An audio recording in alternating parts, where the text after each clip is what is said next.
on cop. The Most High is my rock. TK. Rock, rock. The Most High is my rock. Rock, rock, The Most High is my rock. my rock, rock, The Most High is my rock. In the name of Messiah, the Most High is my rock. rock, rock, The Most High is my rock. my rock, The my Most High rock, is my rock. Yeah, my yeah, rock, yeah, my yeah. rock. The Most High is my rock. I keep my Bible on cop. The Most High is my rock. No time for cupcake and the cutling. Hit the streets and start cutting.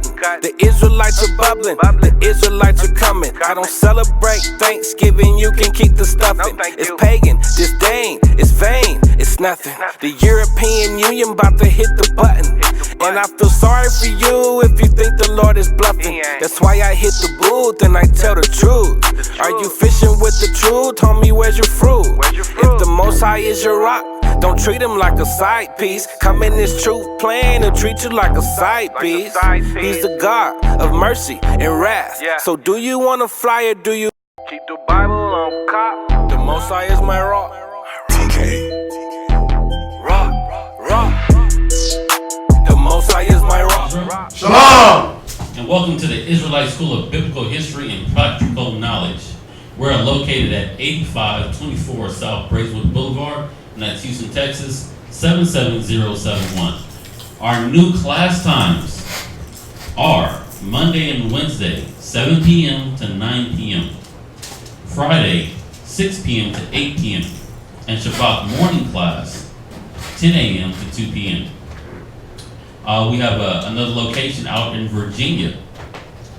They are located at 2610 Granby Street, Norfolk, Virginia, 23517. Their class times are Tuesday and Thursday, 7 p.m. to 9 p.m. Eastern Standard Time. Friday, 7 p.m. to 9 p.m. Shabbat morning, 10 a.m. to 2 p.m. Our Sabbath morning classes will be aired. Theirs will not. And their Friday class will be aired, and ours will not. But still, come on through. For those that are in the Houston area, come on through to get class. We also have the San Antonio location, which is located at 4219 Centergate Street, San Antonio, Texas, 78217. Also, we have a location in Albuquerque, 7710 Manuel Boulevard, Suite F, Albuquerque, New Mexico, 87110.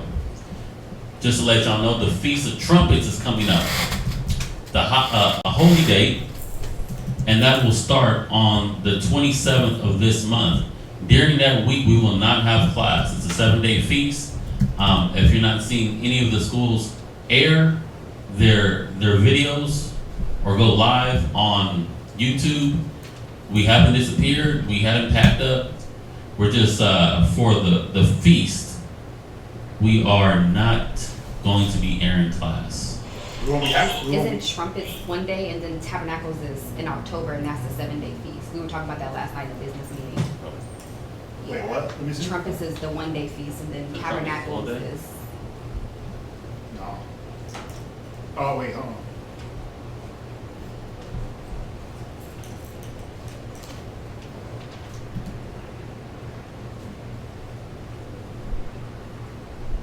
That's Tabernacles.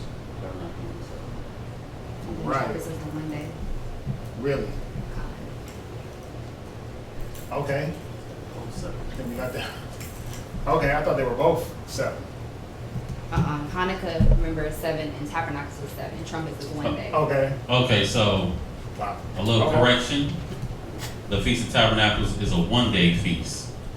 Excuse me, the Feast of Trumpets. It's a 1-day feast. We just found out last night. And that is on September 27th this month. So I guess we'll have a class that week. There's a feast during September that is 7 days. Every September during when we fair. have the fair, we have the feast and the 7 days. That's what I remember too. Go ahead, it's all good. We'll check into it. But we also have Preaching's recorded kids class. You can check that out. Get your young ones online. Get them watching something productive. Nothing that's gonna lead their mind astray, but actually get their brains geared into the scriptures and it's also fun. You can find that at ISBHPK Kids. Also on Sabbath class, the kids have their own Sabbath class. You can bring your kids through, so they can get Sabbath class too. One of the sisters teaches the kids. Very good, very fun, very interactive. The kids love it. Also, we have the cable show, a cable show that's every Saturday at 8 p.m. Comcast local channel 17, or you can stream it live at hmstv.org. We also have the blog talk with the brother Mashaba. Very good classes. You have older classes, newer classes, and it varies from teachers. Lots of good teachers, lots of good content. You can find that at blogtalkradio.com/Mashaba. And that's every Tuesdays and Thursdays at 9:30 a.m. Also, Israelware is accepting orders. You can go to Facebook and type in everything Israelware. That's all one word. You can get a custom headband, tunic, garment, girdle, French pants, French shirt, you name it. As far as your righteous apparel, the sisters will take care of that for you. Also, we're having a raffle for a garment. So what it is, you buy a ticket and for $3, you buy a ticket for $3, and then that ticket goes into the pot. And do you know when we're going to be doing the? It should start today, September. When it's going to end? Oh, September 30th. September 30th will be the last day, and then we're going to pull from the hat, and we're going to see who gets that custom garment. It's a nice garment, real crispy, clean. The sisters put a lot of love into it, and whoever gets it, I know you'll appreciate it. Looking real righteous. Also, if you need to reach a priest, you can reach Priest Kazakia at 281-707-2737. And please text only during class. You can reach Priest Kwatazak, that's here on my right, at 303-557-8979. Please text only during class. For any donations, alms, or offerings, That's the garment? you can put that into the Wells Fargo account, which should be there on the screen. If not, it's 1025-129896. Any for that, so that's for like monetary donations. If you want to mail something to the school, you can mail it to any of the school locations. The newer schools, they definitely are in need of these supplies: pens, notebooks, Bibles, apocryphers, Zondervans, and dictionaries. Desks, tables, chairs, whatever you got. Pens, highlighters. If you have a spare vehicle, you want to donate it to the camp, that'd be greatly appreciated. Computers, we're accepting it. It's all for the educational process of your people. So whatever you got, and whatever's in your heart to give, please drop that through, whether it's through the finances, please drop that, or if it's through the through giving a book or some books.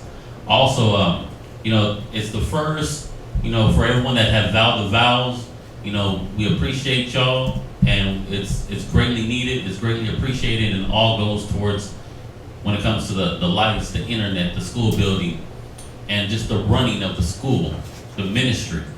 It goes to it, so it's greatly appreciated. And if you can get those in, please get it in.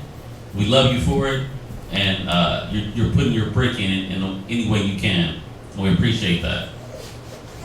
That's it for the announcements. Can you put a question mark right behind that exclamation? Con. Because it's a question. What are you? Yeah, that's it for the announcements. I guess we were mistaken about that trumpets. It's one day. Tabernacles. I thought we had a 7-day feast during We normally do. September. Weird. When's the Boma Fair? That's during Passover, though. Yeah. Anyhow, let's get into the topic. Today we're gonna be talking about goals and goal setting. It's funny, we talked a little bit about this on Friday offline, and then a brother had pulled me to the side and asked me, could we do something on it, do a class on it. So we're gonna go into goals and the importance of goals. First scripture, and it's a scripture that we go to very frequently. Go to Proverbs 29 and verse 18. Proverbs 29 and verse 18. Sit down, leave her alone. Proverbs 29 and verse 18. Go ahead. Book of Proverbs, chapter 29 and verse 18. Go ahead. A servant will not be corrected by words. No. 29. 29 and 18. Salakia. Where there is no vision, Right, where there's no what? vision, Right? the people perish. Now we pull this a lot. We pull this is like one of our favorites. This is like the ISB HPK Rolodex quick draw scripture, right? Where there's no vision, the people perish. But what does it mean? What does it mean where there's no vision, the people will perish? Go talk to me. What does that mean to you, Major? Where there's no vision, the people perish. That means like if you lack the ability to foresee like what you want to happen, or to foresee what's needed for you in your future sense, then everything that you're working towards is not gonna succeed. It's gonna fail. Right. Or if you lack the insight to even have a vision or a goal, really, what are you working towards? Nothing. Nothing. Or what are you working for? And you got to see it. All a vision or all a goal is just a benchmark, right? Like when you're on the highway and they got mile markers. It shows you that you're getting closer to your destination. This is mile marker 1, mile marker 2, mile marker 3, mile marker 100. Oh, so if I'm going 100 miles and I'm at mile marker 2, now I know I got 97 more miles to go. So you can gauge your it's about gauging progress. But if there's no vision and you're not able to gauge your progress, then you're working in vain. Because what happens in the normal mind, a person will work and work and work, and they're like, man, I'm not growing, or things are not changing. So what kills them? What kills people? I hate using this word, but I'm gonna use it. Monotony. You become monotonous, or things become or seem monotonous to you. Meaning, I'm doing everything the same thing over and over and over. But isn't that how life is? Think about it. When we were in the world and we were going to work Monday through Friday, there was a monotony to that because you went at the same time. Your job schedule didn't change. The location of your job didn't change. You didn't change the route that you took. You took the same route, showed up to the same building at the same time, left at the same time, went home and did the same things. So life has this tone of monotony. But see, setting goals to break up the monotony is how you don't get killed by monotony. That's why where there's no vision, the people perish, because now that everyday rigmarole, same thing over and over, that's what kills people. That's what kills people. So the goals are just to gauge your progress. But a lot of us don't settle. And then the ones that we do have, they're not the right goals. What you got? I was gonna give out the definition for monotony. What you got? Is uniformity, right, of tone or sound. No, so it says uniformity of tone or sound. Go ahead. Sameness. It's what? Sameness. Right, because you do the same thing day to day. Right. Right. But it's that stands true for anyone in life. Anything can become monotony. Monotony is not even a bad thing. It says uniformity. Right. So when we dress up in unity, uniformity is another word of unity. It's a branch off word. So uniformity or unity, or having things uniform from day to day, that kills people. Because it takes a certain level of, what's the word I'm going to look for? It takes a certain level of discipline to be able to go through that uniformity day to day and not let that break you. Because again, monotony is looked at as negative. Oh, that's monotonous, man. Or the monotony is killing me. No, it shouldn't, and it won't if there's a vision for, or a vision past the monotony, or a vision past the uniformity, a good vision. Right? Think about it. You go into the military, right? They shave you down, they dress you, they tell you what to eat, how fast to eat, they tell you when to walk, sleep, how many push-ups to do. That's uniformity. You go into the police academy, they do the same thing, they give you uniformity, but what's the ultimate goal? Are you looking at the uniformity, or are you looking at what's to come from it? What's to come from it? You're looking at, okay, I'm gonna be an officer when I go through this 6 weeks. I'm gonna be a soldier when I go through these 6 weeks. So monotony is not a bad thing. What else you got? For that definition? Yeah, or was that it? That was basically it. It also says want of cadence or modulation.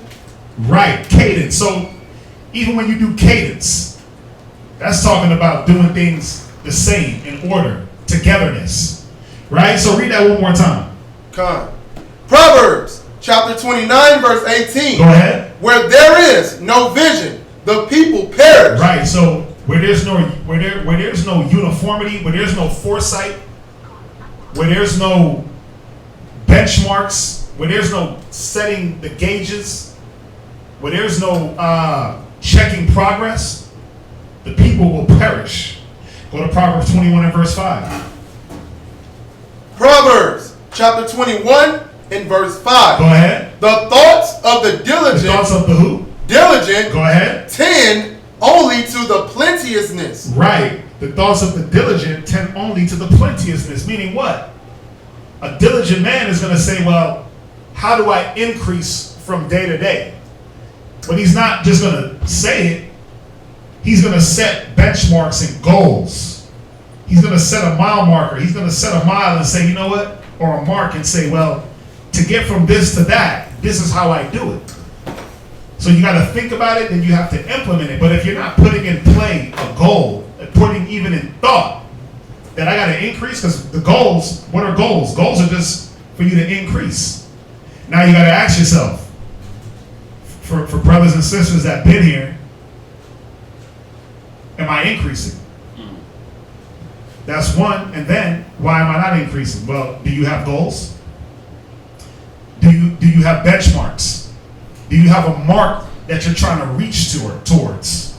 Right? Do you have something that you can put in front of you, and when times get hard? Because what are goals also? What is another thing that a goal is? It's like you were saying about the speed limits, like mile markers. It's right. a milestone. It's a milestone, but you know what a goal is also? It's an anchor. It's a form of an anchor to keep you rooted in what you're doing. Because when it gets hard and you don't have a goal set, this is why people perish. When it gets hard and you don't have a goal set up, what can you reach towards to keep you held down when it gets hard? Right. To keep you rooted. Yeah, it keeps you focused. It keeps you focused, it keeps you rooted, it keeps you looking like, not at the hardship, but at what am I trying to attain? What is going to help you to push past when it gets hard, when it gets boring, when you get tired, when you get upset? You got to have goals in play as these anchors that hold you. That's why people perish, because it's easy. Well, if I don't have anything to look forward to or look towards to keep me on the path, then guess what? Any path is my path. Right? Oh, well, I'm on the path. I'm on the path. But you were supposed to walk a certain type of path. And that's where you start to get tossed to and fro. That's where you start to get tossed to and fro. So goals are also anchors to help one stay rooted. You see that? So now we're getting these bulk of scriptures to show that there must be a goal. There must be some type of anchor to hold you and root you into your path. There has to be even the thoughts of the goals. Read that one more time. Proverbs chapter 21 verse 5. Go ahead. The thoughts of the diligent tend only to the plenteousness. Right. Diligent man his thoughts are, how do I increase? His thoughts are, how do I increase in what I know is right? So a diligent man is saying, how do I increase in Christ? How do I increase in the Most High? Well, that means that what? His goals have to be set in the Most High. His goals have to line up with the will of Christ, with the will of the Most High, right? Go to Philippians 3:14. No. Refinish that up. Come. Proverbs 21:5. Second precept. Right? But of everyone that is hasty. But everyone that's what? That is hasty. Go ahead. Only to one. Yeah, because a hasty man, he's just moving. Oh, I'm on this path. Next thing you know, I'm on this path. I'm on the path to righteousness. Now I'm on the path to hell. And then you end up wanting, because your thoughts are not, well, how do I increase in the mode that I'm in? 1 minute you're increasing, the next minute you're over here decreasing. Because you're not being settled and rooted in a goal. Anything can pull you. And now you're wanting. Go to Proverbs. Come. Let's see here. Shalom. Philippians. Shalom. It's going to be Philippians 3. Come. Philippians 3:14. I'm just going to read some of these comments. Come. I think they had Shalom. The definition I found is lack of variety and interest. Tedious repetition and routine. Right, that's another definition for monotony. But again, does everything have to be monotonous? I live a monotonous life. My life is the same. Wake up, depending on what day it is. Monday, wake up, hit the mall, class. Tuesday, wake up, hit the mall. Wednesday, wake up, hit the mall, class. Thursday, wake up, drilling. Friday, wake up, hit the mall, class. Saturday, class, street speaking, mall. Sunday, mall. Then I do it all again the next week. Then I do it all again the next week. And I do it all again the next week. But see, if I don't have goals set up, in a month, I'm like, man, screw this. Let me go find something else. But I have goals, not only for myself, not only for the camp, but for brothers. There's benchmarks set in play. What are we doing this for? Well, we're doing this for this brother to increase this way. For this brother to increase that way. And then when brothers are increasing, what else increases? If the body increases, or one brother increases, two brother increase, three brother, then the body increases.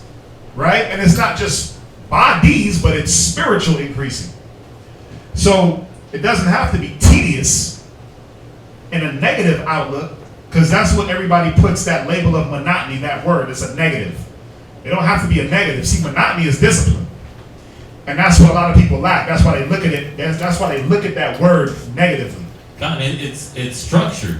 It's structure, uniformity. Uniformity. You know, when you're talking about your schedule and the things that you do, it's like, yeah, that's a schedule. It's structure, and that's what a lot of people are lacking, and that's why they lack in their mind, in their spirit, in their health. They're not progressing because they don't have the structure, and when you're lacking the structure, that means you're lacking a goal. You don't know what you're doing and why you're doing it for. And you're just kind of moving around, doing this and doing that, aimlessly going to dead ends. And it starts with discipline, though, because like you said, like in health, why is it that you set a goal for your health but you never can accomplish it? You set a mark like, yeah, I want to lose 30 pounds in 6 months, but that's your main goal. But what benchmarks have you set to attain to that goal? Right. It's like you take a road trip and it's 1,500 miles. You don't just snap your fingers and you're there. Mm-hmm. You got to take it mile at a time. Right. So in 300 miles, I'm going to have to stop for gas, refresh, get something to drink, get something to eat, take another 300 miles. Mm-hmm. And if you break it down that way, isn't it easier to attain 1,500 miles? Definitely. But see, again, there's no benchmarks. There's no goal set within the goal. What's the ultimate goal of Israel? To make it to the kingdom. Make it to the kingdom. But we just gonna make it to the kingdom, or do we have to have goals set for ourselves to even be qualified for the kingdom? Con. You gotta have goals, little goals set for yourselves. Well, if I'm the old man and only the new man can make it to the kingdom, well, how's that gonna happen? Well, there gotta be a day by day goal setting, week by week, month by month, year by year. You know, you got some brothers they're career students because there's no goals. They'll sit in these seats and not increase Because the thoughts of the diligent only tend to plenteous. So how do I increase? How do I not be the career student, but now become the teacher, become the example? Well, what happens is your mind is set on the path, but then since you move hasty, since you don't move with a purpose, since there's nothing set in front of you to attain to, since there's no goals to root you and keep you disciplined in what it is you're trying to attain, you steer from the path. Right? Go to Philippians 3:14. Philippians chapter 3 in verse 14. Go ahead. I press toward the mark. Towards the what? The mark. Towards the what? The mark. See, Paul said it. I press towards the mark, not away from it, not around it. I don't veer from the mark. He said I press towards it. Now, how could he press towards something that he didn't have in front of him? Or that he didn't mentally set up? Or that he didn't put out there in the spirit and say, you know what, this is what I want to attain to. Now, what was some of Paul's marks? Well, I'm going to set up this church. Yeah. I'm going to set up this church, and I'm going to set up this church. But before I do that, I got to get men. Yeah. So I'm going to build this brother. I'm going to have this brother roll with me. I'm going to have this. But before he did that, he had to set himself up. He had to discipline himself and say, you know what, let me walk my path. Let me walk my path. And then now that I've accomplished and conformed myself in this new path, because remember, Paul was walking one path and then his path switched, right? But now that I'm walking in this path and I'm making these goals for myself, the path will determine, get me the one. The path will determine the work. Y'all get that, right? Come. You get that? Come. It's in Proverbs. Man, I just went here the other day. It's in Proverbs.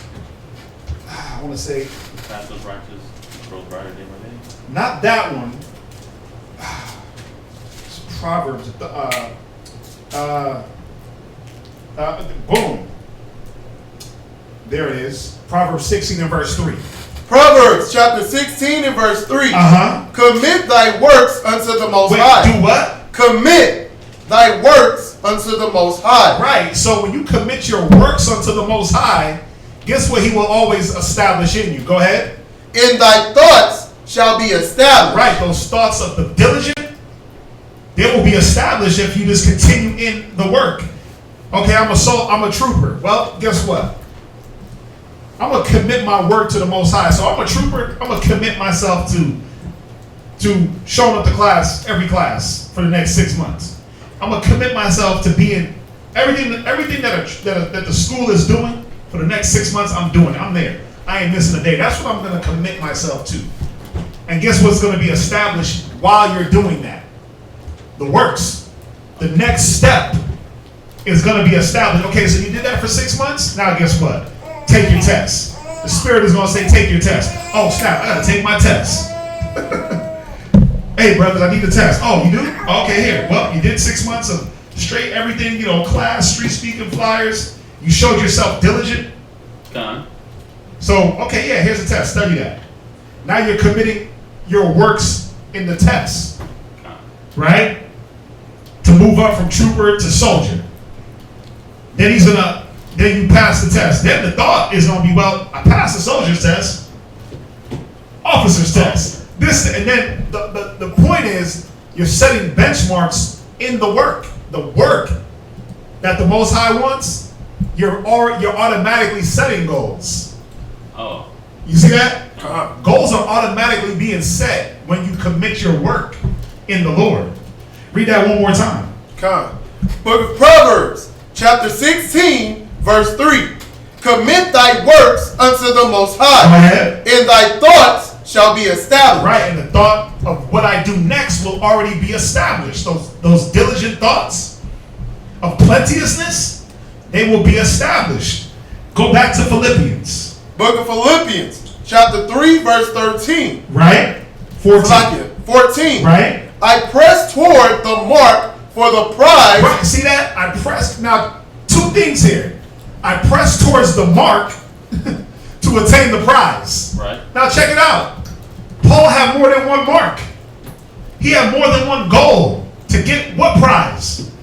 Paul wanted to sit next to Yahweh Shai, right, on the right hand. But Paul had to attain these different goals, man. But how were the goals coming to him? Well, he said, you know what? I'm going to commit my work to the Most High. I'm going to commit my work to Christ. Everything I do is going to be committed to Yahweh Shai. Right? Go ahead. John. For the prize of the high calling of the Most High in Yahweh Shai Mashiach. Right. Now, the prize was for that high calling. Paul, man, faithful man, steady in Christ, rooted, grounded. He knew what the prize was, but he knew that he had to press towards the marks. Got to go to this city. Got to go to this city. Got to teach this brother. Got to teach these brothers. Got to get this right. Got to ordain these elders. While what? While continuing to keep his mind on the ultimate goal. While continuing to keep himself diligent. While continuing to do the works in the Lord. You have a scripture? I got one. Psalms 37 and verse 5. You know, I'll read it. I'll let you. You know, going on that commitment. Everything he's been committing. Put you in a little leg rest. And even to Psalms also what? 37 and verse 5. Go ahead. Oh yeah, Psalms 37 and verse 5. Commit thy way unto the Lord. Commit everything that you're doing. That's what Paul was doing. He was committing himself to the ministry. He was committing himself to brothers, committing himself to building the churches, committing himself to the maintenance of the churches. He had benchmarks and goals. Right, because that's the only way it is going to work is if, I'm committed to the Lord. But then what? Oh, Christ is black. But then what? What's the next thing that comes after that? What are your goals now that you know that Christ is black and that you got the Revelations chapter 1 breakdown and Deuteronomy 28 and who Christ came for and Peter and Paul and Cornelius, you know that Cornelius is an Israelite. You know all these different things. Right. What now? What's the next goal? You learn. What should be the next goal? Well, I committed myself to Yahweh. I learned. Right. But was that it? La. Watch. I'll read. It says, and he shall bring it to pass. There's an action behind it. There's an action of reaching something. It's not just I just know and I sit on this knowledge. Something is coming to pass. What? But what's coming to pass? The fact that when I set myself on the mark and I committed my way to the Most High and I believed in the goal and I have faith, the Most High brought it to pass. Oh, I want to be powerful in Christ. You know, you hear brothers, man, I want to teach like you. And I'm like, okay, well, let's do it. First things first. You got to study. You know, it's these things where you don't just teach like me. And I'm not saying I'm anybody. But you don't just get the Bible and you put it next to your head while you sleep and all of a sudden you just teach. It downloads into your You brain. don't just download it to your brain like the Matrix. I wish I could take this and hook it to the back of my head like the Matrix and get all the breakdowns and all the understanding. It don't work like that. You gotta literally set goals every day and say, you know what? I'm gonna read a chapter a night. I'm gonna read a story a night. I'm gonna stay up until about 2 a.m. from 12 to 2 just reading and precepting and going through the stories and getting the understanding. You gotta set those goals nightly. Right. It's just like when people do that in the Cardinal. Yeah. They do it when they're focused on losing that weight and they want to fit in. Women when they want to fit into that dress. You want that beach body? Men when they want that beach body. It's April, but you want the August body? What you do? You set marks. Okay, I gotta lose 10 pounds in the next 2 weeks. Right. I gotta lose another 10 pounds, or I want to lose 2 pounds every 2 weeks. Even before that, like the breakdown of your exercise program. I'm gonna start off light, and then you're gonna progress, do even more, lighter weights, then heavier weights. I'm gonna start off running 15 minutes. Now I'm gonna push myself to 30 minutes. Now I'm gonna do 45 minutes. Oh, I was pushing 50 pounds. Now I'm gonna push 75, and you keep pushing yourself in order to grow to reach your goal. Yeah, but see, it's hard to push yourself when you have nothing to push yourself to. You don't have a goal. It's hard to attain when you don't have anything to attain to. When you're not setting a vision, when you're not setting something it gotta be tangible. It has to be something that you can grab onto mentally in your head, because that's what a vision is. It's something that's not there. It's something that's not there, but I can grab onto this thing mentally when things around me start to fall apart. I can grab onto the vision. I can grab onto the goal and let the goal propel me. That's what it is. Yahweh Shai did it. Watch, we're gonna go there. We're gonna go there. But this is what Yahweh Shai did. He had a goal set that was able to propel him through death. Right? Finish up. Go back to Philippians. Did I finish that Proverbs? Did we finish that Proverbs? Yes. Right. Go to Philippians. Back Philippians. to 3:14. Chapter 3, verse 14. Go ahead. I press toward the mark for the prize of the high calling of Yahweh Shai. Right. So there has to be a goal in order to get the prize. The prize just don't come into your hand. Benchmarks, mile markers, goals, an anchor, something that's going to hold you down and get you to that prize. Go ahead. And Yahweh and Yahweh Shai Mashiach. Go ahead, verse 15. Let us therefore, Right? as many as be perfect, Read. be thus minded. Be what? Thus minded. Yeah, so if you perfect, if you got it, if you that righteous man, if everything is all good, you better be this minded to set goals and to set mile markers and to follow a path. This is what your mind should be geared towards. Because then what's going to happen? If not, you're going to be walking contrary to the way all great men walked. Moses was thus minded. David, thus minded. Solomon, thus minded. Yahweh Shai, thus minded. All the prophets. What were the goals of the prophets? They had goals. What were their goals? To get Israel right. To help us, to show us our wrongs and to help get us out of these captivities. So they had major goals, but they had things that they had to do. Think about it. To get us out of Egypt, Moses had 10 goals he had to accomplish before we could get out of Egypt. He had to go to Pharaoh, talk to him 10 different times, 10 different plagues in order for us to get out of Egypt. And then when we get out of Egypt, well, got to part the Red Sea. All these different mile markers and benchmarks to get us into the land of Canaan, which took 40 years later, right? But Moses had goals. Moses wanted to see that promised land and get up in there and get the people there. Right. But they had to learn certain things. You see that? Read on. And if in anything ye be otherwise minded. Wait, read it from the top. Salakia, verse 15. Uh-huh. Let us therefore, as many as be perfect. Right, again, so if you got it all, if you perfect, if you think you know something, go ahead. Be thus minded. You better be this minded. This is perfection. Go ahead. And if in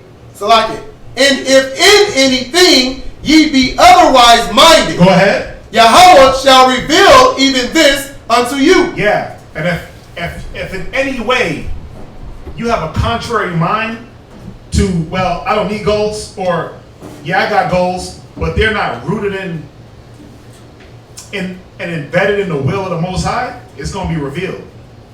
It's going to be revealed. It's going to be revealed by the way you walk, by the way you talk, by the way you handle business. It's going to be revealed where your goals lie.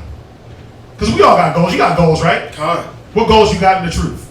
Well, for one, I had a goal when I first came in, right? That I was going to join the Trooper Academy. I had a goal that for 6 months I was going to do those things. Right. I got a goal that I was also going to do my soldier test. Right. So I still need to do my soldier test again. Right, but as far as the first goal, you're doing that, right? Right. So there got to be goals, and now what's happening is in these goals. Another thing about goals, why people fall off, because what does a goal once you accomplish a small goal? What does that do? It's like you got a war, and then within a war you got a bunch of small battles. What does winning a battle do for a person? Gives you momentum. It gives you momentum, but it reaffirms your faith. It reestablishes. Remember, he said in Acts 14 and verse 22. Get that from me, Shaddai. Where it says confirming the souls of the disciples. Acts chapter 14 and verse 22. Go ahead. Confirming the souls of the disciples. So how are their souls confirmed? Well, in each step that I take, I see progress. Everything I go through, it doesn't burn me away because I have something that I'm holding on to get me through the tribulation. Go ahead.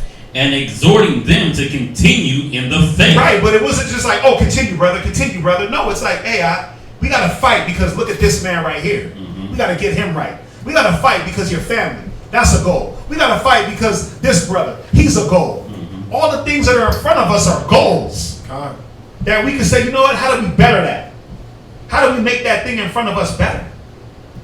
So confirming the soul is what goals do when you set them. It reestablishes and fortifies and roots one's faith. But see, where there's no vision, the people perish. Because lack of vision is lack of faith. Lack of vision is lack of purpose. Lack of vision is lack of momentum. There's no accomplishments. And even if you are accomplishing something, in order to do that, you have to have markers to say, well, I went from A to B. How do you know where you're at if you don't set a goal to get to B? You could be at W trying to get to B, but how would you know? I want to get from A to Z. You got to hit B, right? You got to hit C. You got to hit D. You might be at H, but how would you know where you're at if you didn't set goals? So now you're looking at, well, I'm not doing nothing. I'm not increasing. I'm not growing. Well, you did increase. You did grow. But you didn't take the time to set markers to show you your own growth, to reconfirm your spirit, to keep you pushing through the faith, pushing through the tribulation, pushing through the turbulence. This is where brothers and sisters mess up. You sisters need to have goals. You need to have goals for your household. You need to have goals for your children. You need to have goals for yourself. And it's crazy because it's like, how could you fall off of this life? And you got all these things around you. You got kids, you got a house, you got a husband, you got a family. And then you got the truth, right? All these things in the truth. But how can a woman fall off if she has all these things in front of her? Well, you're not looking at the things in front of you and what they need. Right? Like when I look at my kids, I'm looking at what do they need? Well, like this little guy right here. My goal for him in the next 6 months is that he can pick up the Bible and read at least Genesis chapter 1 and 1 down and read the book of Genesis. That's my goal for him in the next 6 months. So what am I doing every day? Okay, let's get our read on. And I'm starting him off. And he can read. He'll tell you that he can't read. He can read. I was sitting with him today and I was like, okay, let's do it. And we're reading through this story and there's certain words that he hasn't gotten yet, so he don't know certain words, but he'll read. Tom went to the store. Tom put the thing in his bag. I'm like, okay, nice. Right? So I'm constantly gauging where he's at. But then while I'm gauging him, I'm putting new challenges in front of him. Okay, you don't know that word? That's a new word you got to pick up. That's a new word you got to have. And I'm looking at, what does he need? What does my daughter need? Like, what do they need to constantly keep growing? If I don't do that for them, then what? They're not going to grow. So there has to be a level of care. Right? A level of love. There has to be a level of discipline. Done. I know I'm reiterating, but it's important. It's important to reiterate. For the very true beginning of her is the desire of discipline. Get that for me real quick. Because this is what goals represent. They represent a form of discipline. Watch, go there. It's Wisdom of Solomon, right? Y'all gotta have this one by heart, man. This is the motto. Oh, I was thinking Ecclesiastes 6. For the very true beginning of her discipline, desire discipline is love.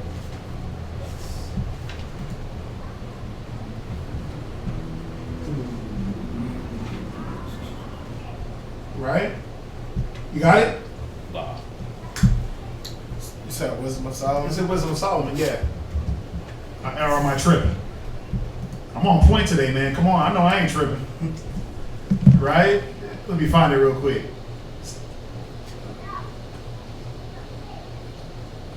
right? So there has to be a form of discipline. But this is why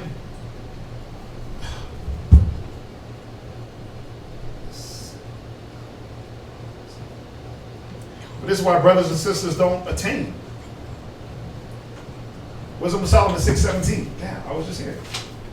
Oh, I wasn't. I'm lying. Wisdom of Solomon, chapter 6, and verse 17. Right, go ahead. For the very true beginning of her is the desire of discipline. Right, see, there has to be, when you set goals and you set marks, you're saying to yourself, I desire discipline.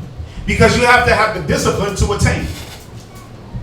There has to be a level of discipline there for you not to walk off the path or walk away from the goal. So you gotta have discipline. What else? And the care of discipline. And you gotta have care to be disciplined. Go ahead, and what is that? Is love. It's what? Love. Yeah. You gotta love the monotony. You gotta love what you're doing. There has to be a certain level of love in you to be able to examine yourself and hate the old man and love to attain the new man. You gotta love the path that you're on. You gotta love the ones around you enough. You gotta love the, sit down, Noah. Sit down. Sit down. You gotta love the ones around you enough to wanna, you sisters. You gotta love your kids enough to say, you know what, no, this is what you need. You gotta love your family and your household enough to say, you know what, let me stay in order and let me set goals for my house. There's a certain amount of love that has to be there and discipline that has to be there. But see, why do we perish? Why can't you press towards the mark and grab onto the mark? Because you're disciplined. The level of discipline is not there. The level of care, the level of love is not there. Some of y'all don't love y'all's families, man. Some of y'all don't love y'all's kids. Some of us don't love ourselves enough to be disciplined in the things that you want. And there's a reason though, and we're gonna get to it. Go back to Philippians. I need you to read that one more time. Very important point. Come. That Philippians 3:15. Come. Book of Philippians, chapter 3 and verse 15. Go ahead. Let us therefore, as many as be perfect, right, be thus minded. Right. And if in anything ye be otherwise minded, right, Yahweh shall reveal even this unto you. Right. And how is he going to reveal it? Well, it's going to be revealed that you have, I should say this. What's going to be revealed unto you? It's going to reveal your lack of care, your lack of love, your lack of discipline. That's what's going to be revealed in us all. Your lack of foresight. That's what's going to be revealed. Go from there. Go to Luke 2:41. Go to Luke 2:41. So we know that there has to be goals. Let's look at some of the goals of the righteous. Let's look at the goals of a righteous man and see where does his goals lie. The book of Luke. And we're just going to go right to the main example, the man that we should be following. Right? Go ahead, read Luke. Chapter 2, verse 41. Go ahead. Now his parents went to Jerusalem every year at the feast of the Passover. Right. Now this is speaking of the parents of Yahushua, Mary and Joseph. Every year they went to the Passover to Jerusalem. It was commanded that the males showed up, right? 3 times a year. One of those was the Passover. So they did it every year. Go ahead. Verse 42. And when he was 12 years old, right, they went up to Jerusalem after the custom of the feast. Right, because the custom of the feast is that when a man turned 12, he had to appear before the priests. The priests. Go ahead, read. And when they had fulfilled the days, right, as they returned, the child Yahushua tarried behind in Jerusalem. Now, mind you, Yahushua, he's 12 years old. Right?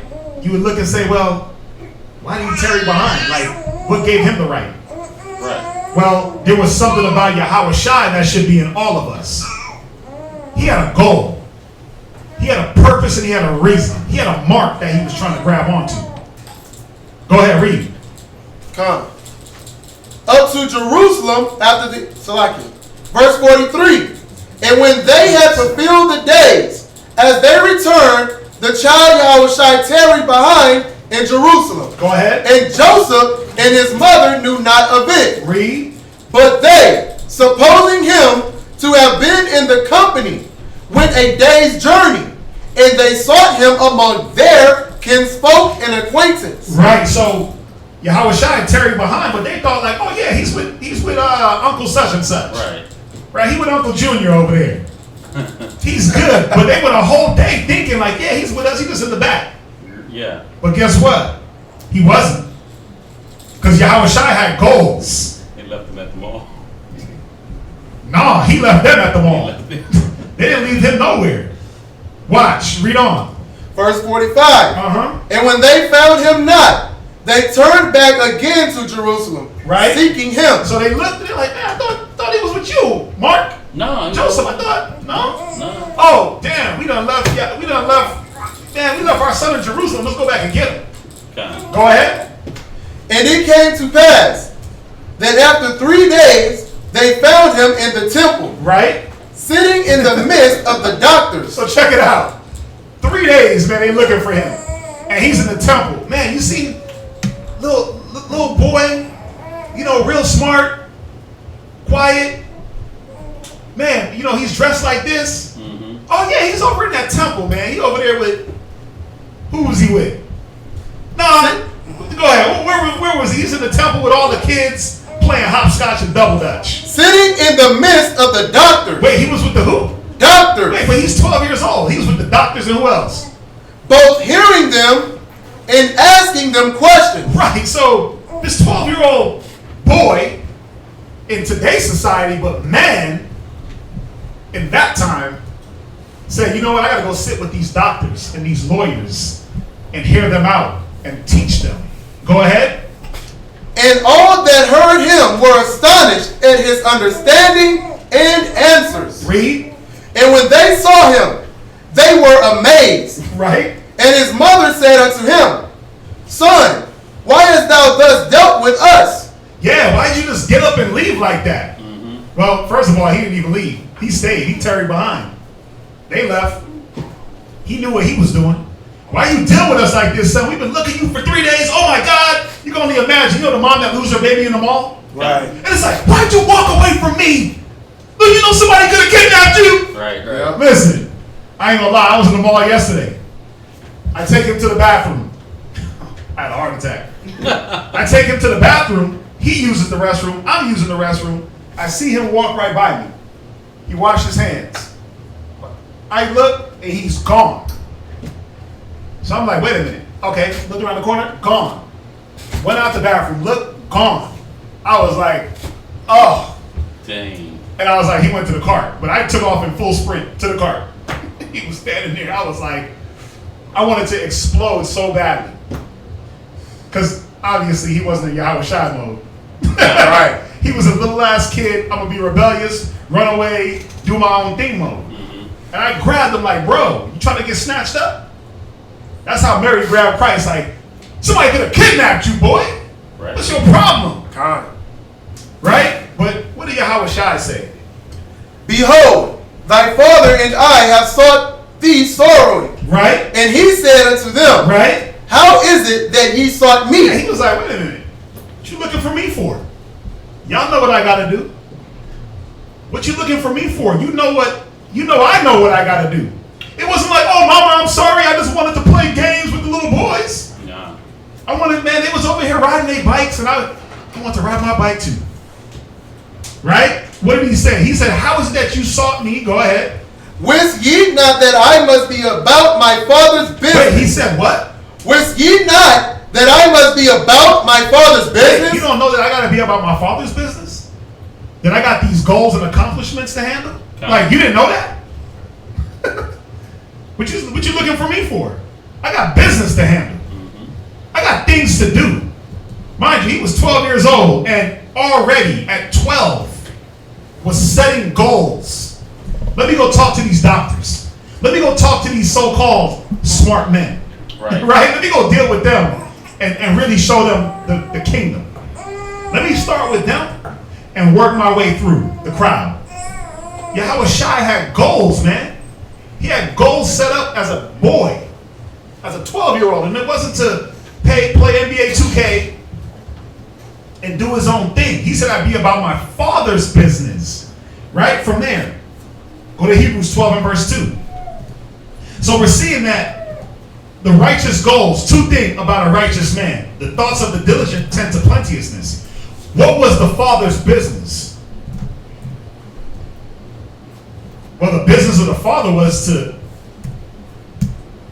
get back all the sheep, right? Mm-hmm. How do I regain my people? The thoughts of the diligent tend to plenteousness. Yahweh Shai, hey, drop this, drop that, follow me. I'll make you fishers of men. That was the goal. But the ones that are hasty only 10 to 1. Hebrews 12 and verse 2.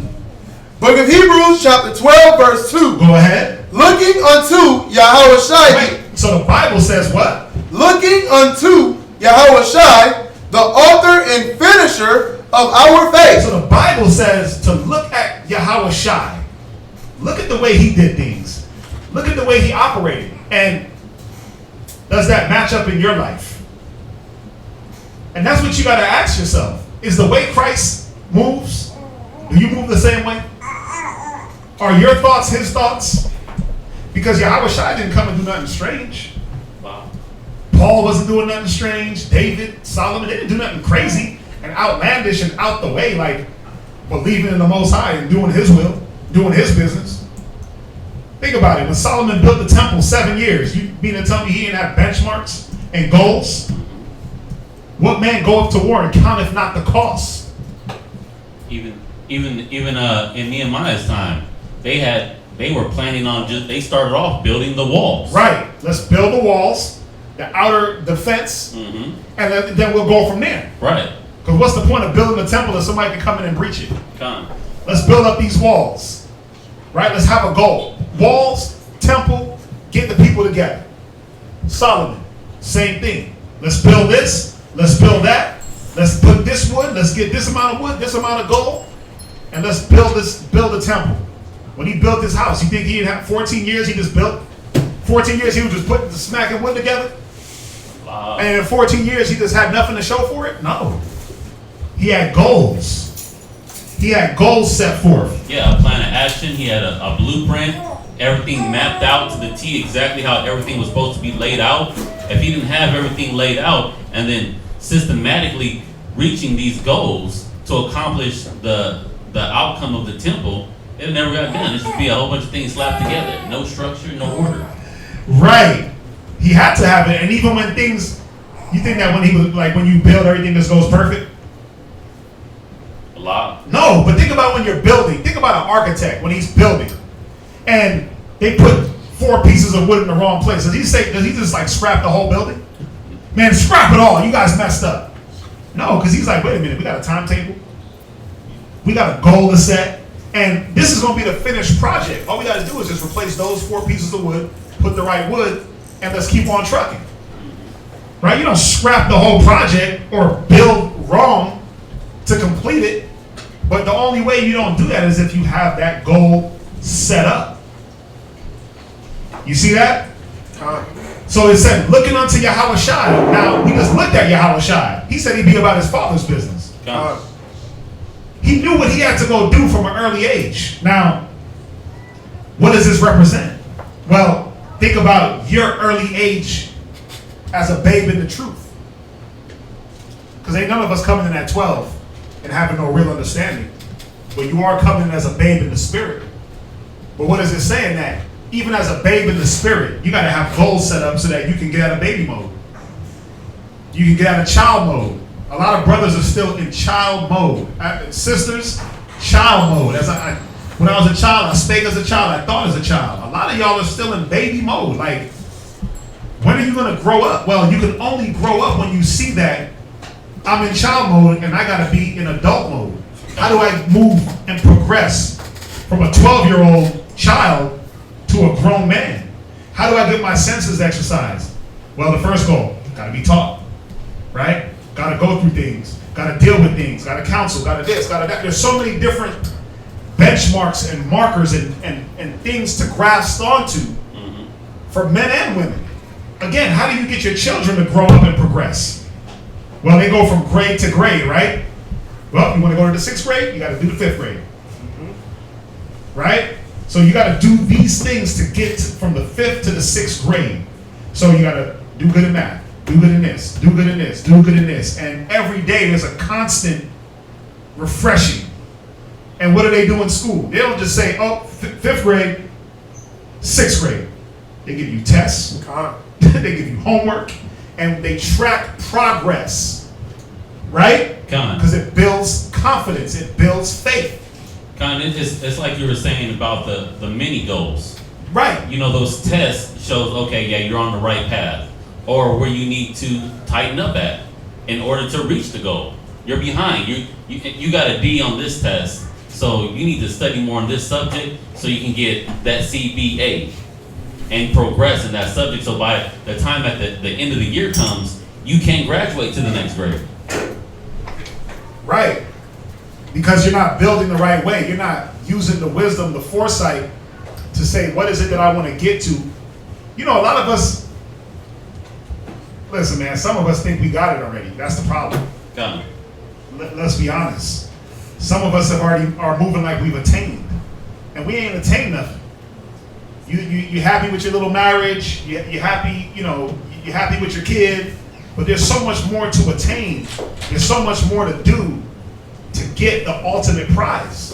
It ain't just about a marriage. It ain't about a kid. It ain't about a job, or some carnal blessing, or because now you understand scriptures better. It's not about. There's got to be a constant pushing forward, a constant reaching.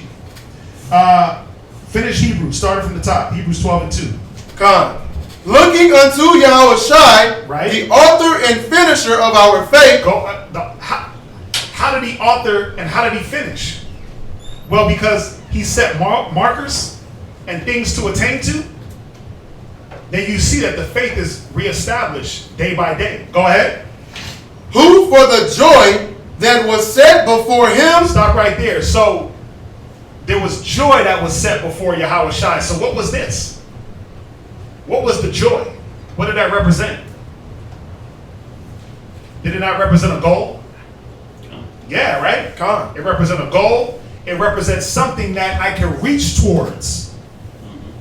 The joy that was set before Yahushua, because why? Before the joy comes the pain. Ain't that what they say? Yeah. Before the joy comes the pain. Growing pain. So he needed to have something to grasp onto when he was getting beat, whooped, kicked, spit on, hung up on a cross. He had something that anchored his belief, anchored his faith, anchored his mind. He had to have something tangible in his mind that, you know what, this is why I'm doing this. This is why I'm going through this. This is why I'm living and walking this path. Couldn't Yahushua have walked any path he wanted? He could have called down fire and destroyed the whole Roman nation when they put one nail into his hand. Fire, angels, brimstone. Forget, I'm not going through this. But for the joy that was set before him, think about it. Here's the joy. Here's what you got to go through to get it. Go ahead. Endured the cross. You see that? That cross was no joke. He endured death because he set a marker. He set a goal of what he wanted to attain. And he said, by any means, it don't matter. Whatever I go through, I'm going to attain that joy. Nothing is going to steer me from this path of getting the joy that I want. Go ahead. Despising the shame. Read. And is set down at the right hand of the throne of Yahweh. Right. He despised all the shame, all the things that he had to go through. He didn't let that determine what path he was going to walk. He let the goal determine the path. Commit thyself, commit your works to the Most High, he'll establish your thoughts. You see that? You see how that works? If I commit to the Most High, man, the thoughts is going to be established in righteousness. Thoughts of plenteousness. But him that is hasty, only the one. Now, if he would have hopped up off that cross, killed everybody, who knows where we'd be right now? Oh, I know where we'd be.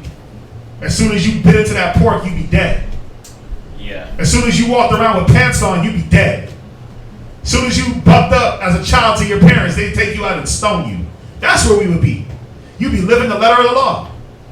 The death. Now think about it. What that got to do with Yahweh Shai, you dying? What that got to do with him?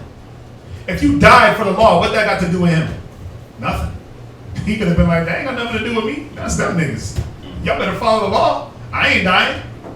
I'm keeping the law. Right? But what type of mind state is that? Selfish. That's a selfish mind. So his goal had to be a goal not just for himself. Now, I want to ask you sisters. Kim, what goals you got in the truth? To gain wisdom. Now, that's a good goal. That's a good goal. What about you, Jessica? What goals you got? Oh yeah, putting y'all on the spot. Mm-hmm. I wanna be able to join the sisters with the garments. Okay. I wanna be able to make it to class on time, Right. Wednesdays and Fridays. So being on time, getting together with the sisters more.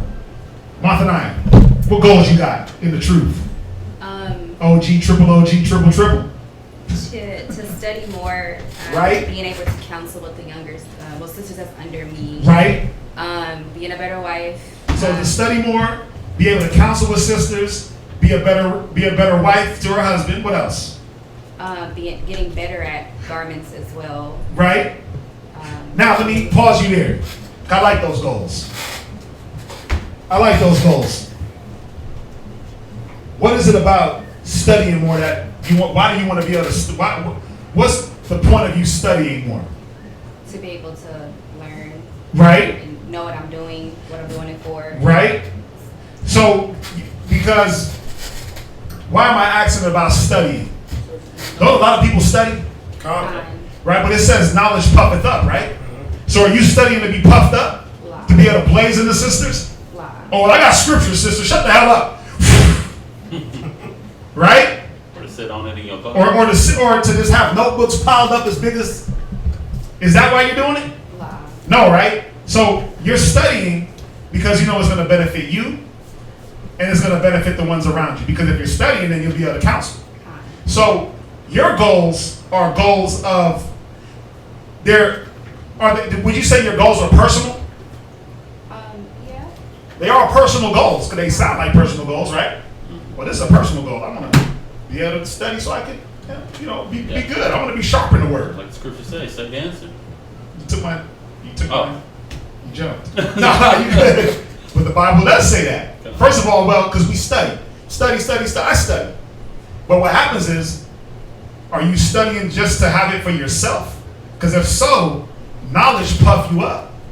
But are you studying the answer? Like it says, the righteous studieth to answer. So there has to be a clear cut of, the goals that I'm trying to attain to, are they personal or do they benefit the body? You see that? Because we can all have goals. Right. Listen, one of my goals was to get in shape. Like be in good shape, sound body. Why? Was it because I wanted to stand in front of the mirror and be able to flex and have chest muscles, get my pecs right? Was it because I wanted a beach body? Lie. I don't even go to the beach. Was it because I wanted a pool body? I don't go to the pool. Was it because I wanted the revenge body? Revenge body. Oh, I want the revenge body. I want the summer body. What body did I want? The revenge body, huh? Well, guess what body I wanted? I wanted a body that was going to enable me to be able to sit here for 8 hours in a class, go out there and street speak every Saturday, do class every Monday, Wednesday, and Friday, do drilling, go here, drive here, do that, and not break down. The body that don't get sick every other week. Oh, I got a cold, I can't make it. I can't tell the last time I got sick. Exercise, man. That exercise be doing things. That juicing and eating right. You think I be juicing because I love it? Y'all see me up here cringing? I'm taking sips like, whoa, that's strong. Spicy. Spicy. It's earthy. I'm not doing it because I love it, because I love the taste of beets and carrots. I'm doing it because it's beneficial, not for me only, but for the body. Because what good am I laid up in the bed? What good am I with aching knees? Who can get taught? Oh, I can't make it out, my knees.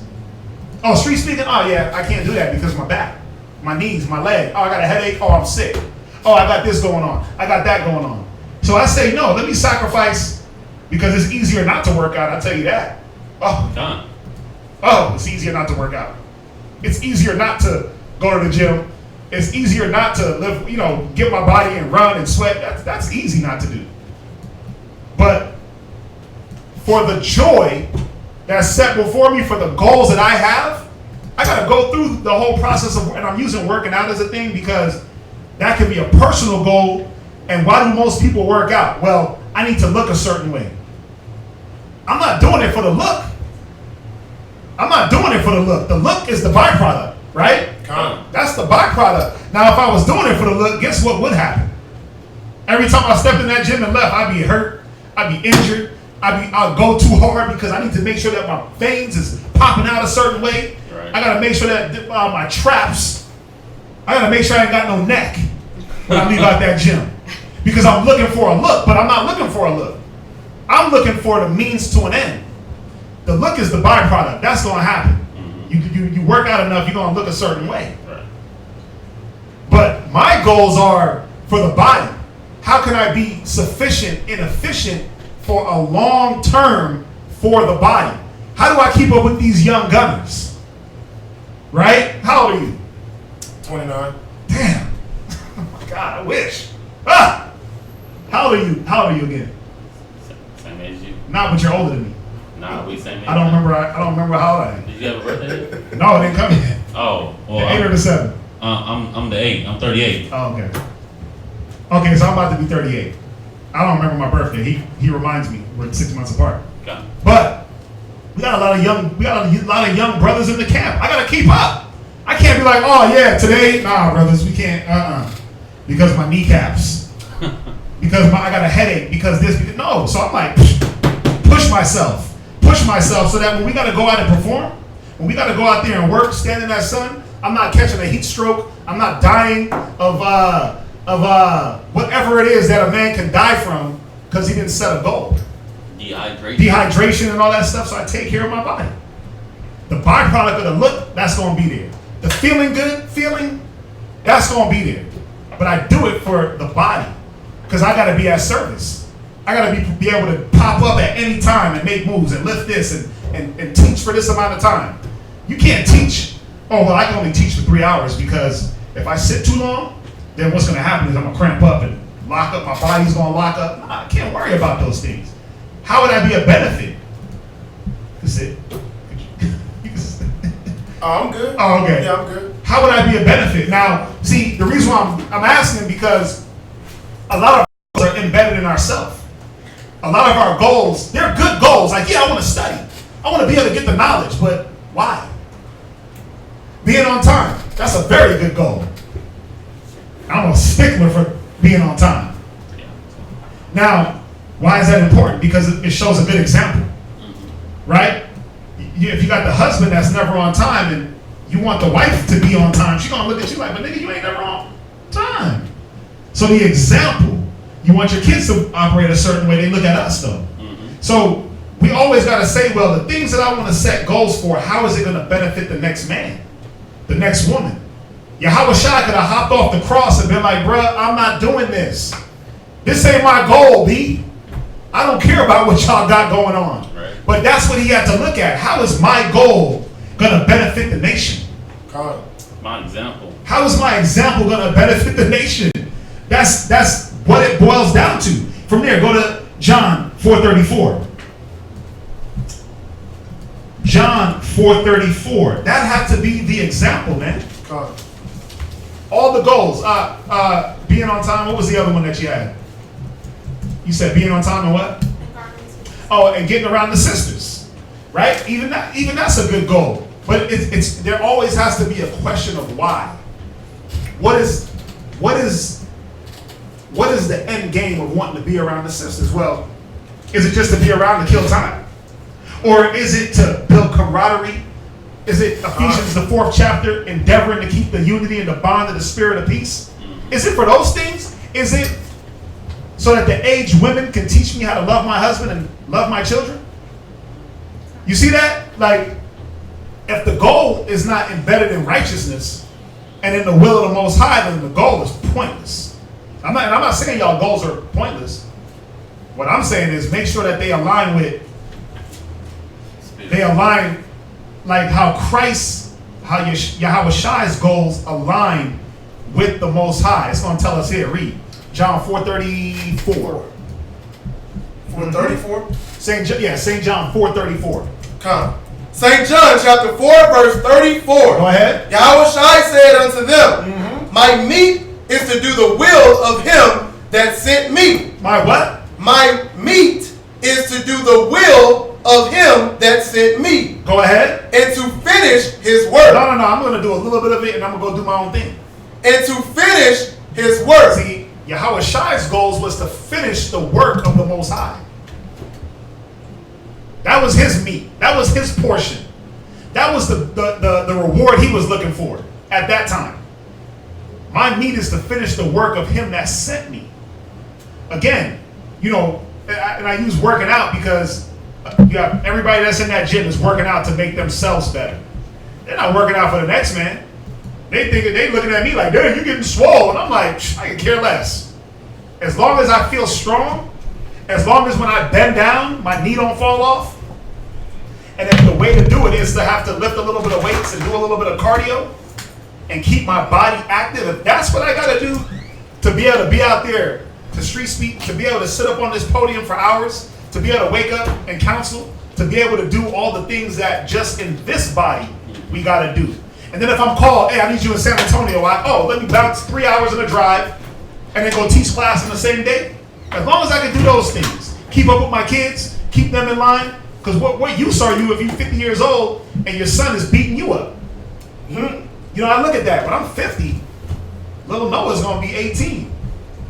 You know about them 18-year-olds. Oh, yeah. Yeah, they get strong, they get taller than you, and they start to bully you. Hell nah. You ain't going to be beating on me when I'm 50. Bro, I'm going to be a 20-year-old. And I'm going to be 20 in the body and 100 in the mind and 50 in age. And guess what? You ain't going to be bullying me and outwitting me and outsmarting me. No.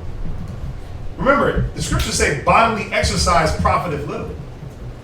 So even working out and getting swole, that don't even matter. But we know it's a means to accomplish a goal. It's a means to stay on track. A sound body, but then it comes back and says a sound body is above infinite wealth. Gone. So that's all I want is a sound body so I can be able to continue in my path.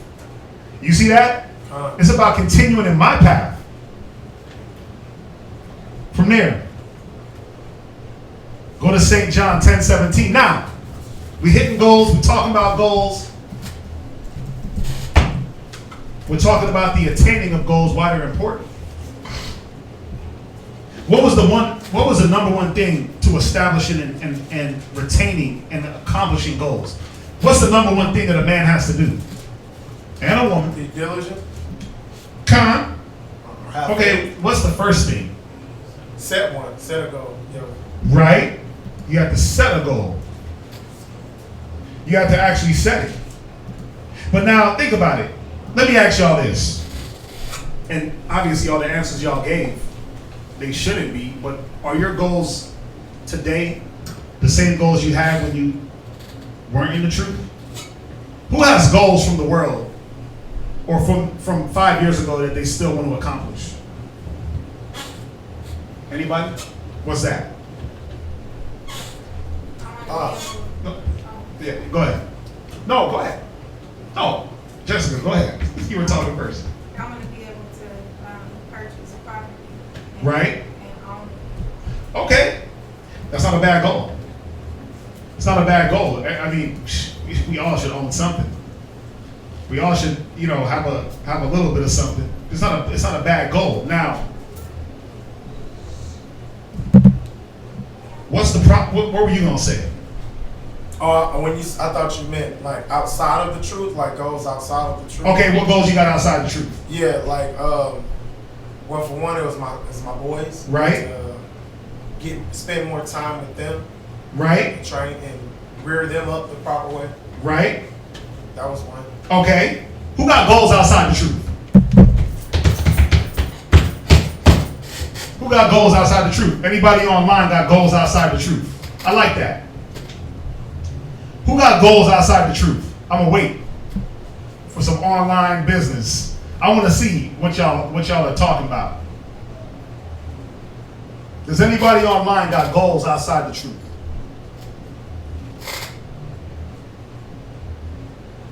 I study so I can learn the Bible to hold it down in a conversation with my sister and brothers. I want to know what the Most High wants me to do. Perfect goal. See, I want to know what the Most High wants me to do. Right? What else? Does anybody have goals outside the truth?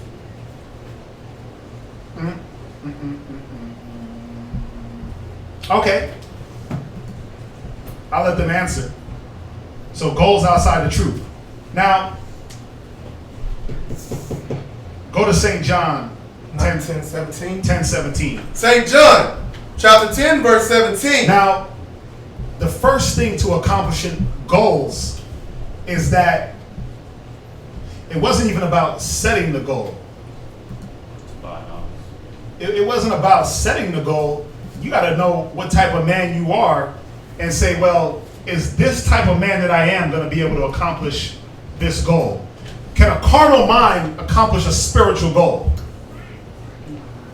Can it, class? A carnal mind accomplish a spiritual goal? Of course not, right? Y'all all with me? Come, class. A carnal mind can't accomplish a spiritual goal because what did we talk about earlier? There's a lack of discipline, a lack of care, and a lack of love. So what had to go first? Read. St. John chapter 10, verse 17. Right? Therefore, doeth my Father love me? Come on. Because I lay down my life. Wait, you had to do what to get your goals? Lay down my life. You had to lay down that life. You had to kill that old man. You had to give up the control. Go ahead. That I might take it again. Right, read. No man take it from me. And it had to be willing. Like Yahweh Shai, listen, he could have came down. I don't know if y'all get it, but Yahweh Shai had free will just like you and me. It said he was tempted in all manner, like all men. So, you think the thought didn't come to Yahweh Shai like, damn, I gotta drag these 12 niggas around with me? I ain't about that. I'm about to go over here, hit the local pub. Or I'm about to go do my own thing. Or why I gotta sit here and talk to them? You think these thoughts didn't hit him and he didn't kill him? He said he was tempted in all manner. Now think about how you're tempted. Think about how that old man, that old Negro woman, that old Negro man is tempted. When you have your goals and you're like, man, nah, I ain't gonna go through with that. Yeah, I know I need to be on time, but man, I got things to do. Man, I know I need to study some more, but man, right now, listen. Housewives of Atlanta is on, and I need to see what's up with them. I need to see what's up with the housewives. Studying, I could always go to that. I know I should read a chapter a night, but man, listen.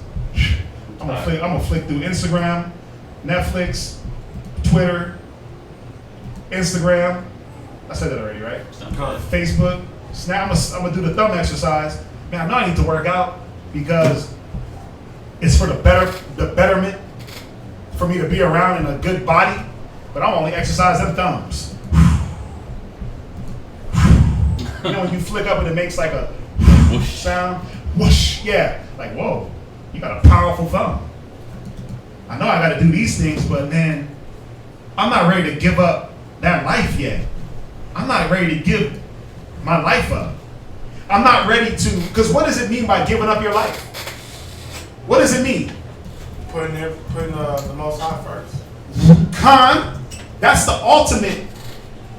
ultimate finishing of giving up your life. You put the Most High first. But think about it. What does it mean that I gotta give my life up?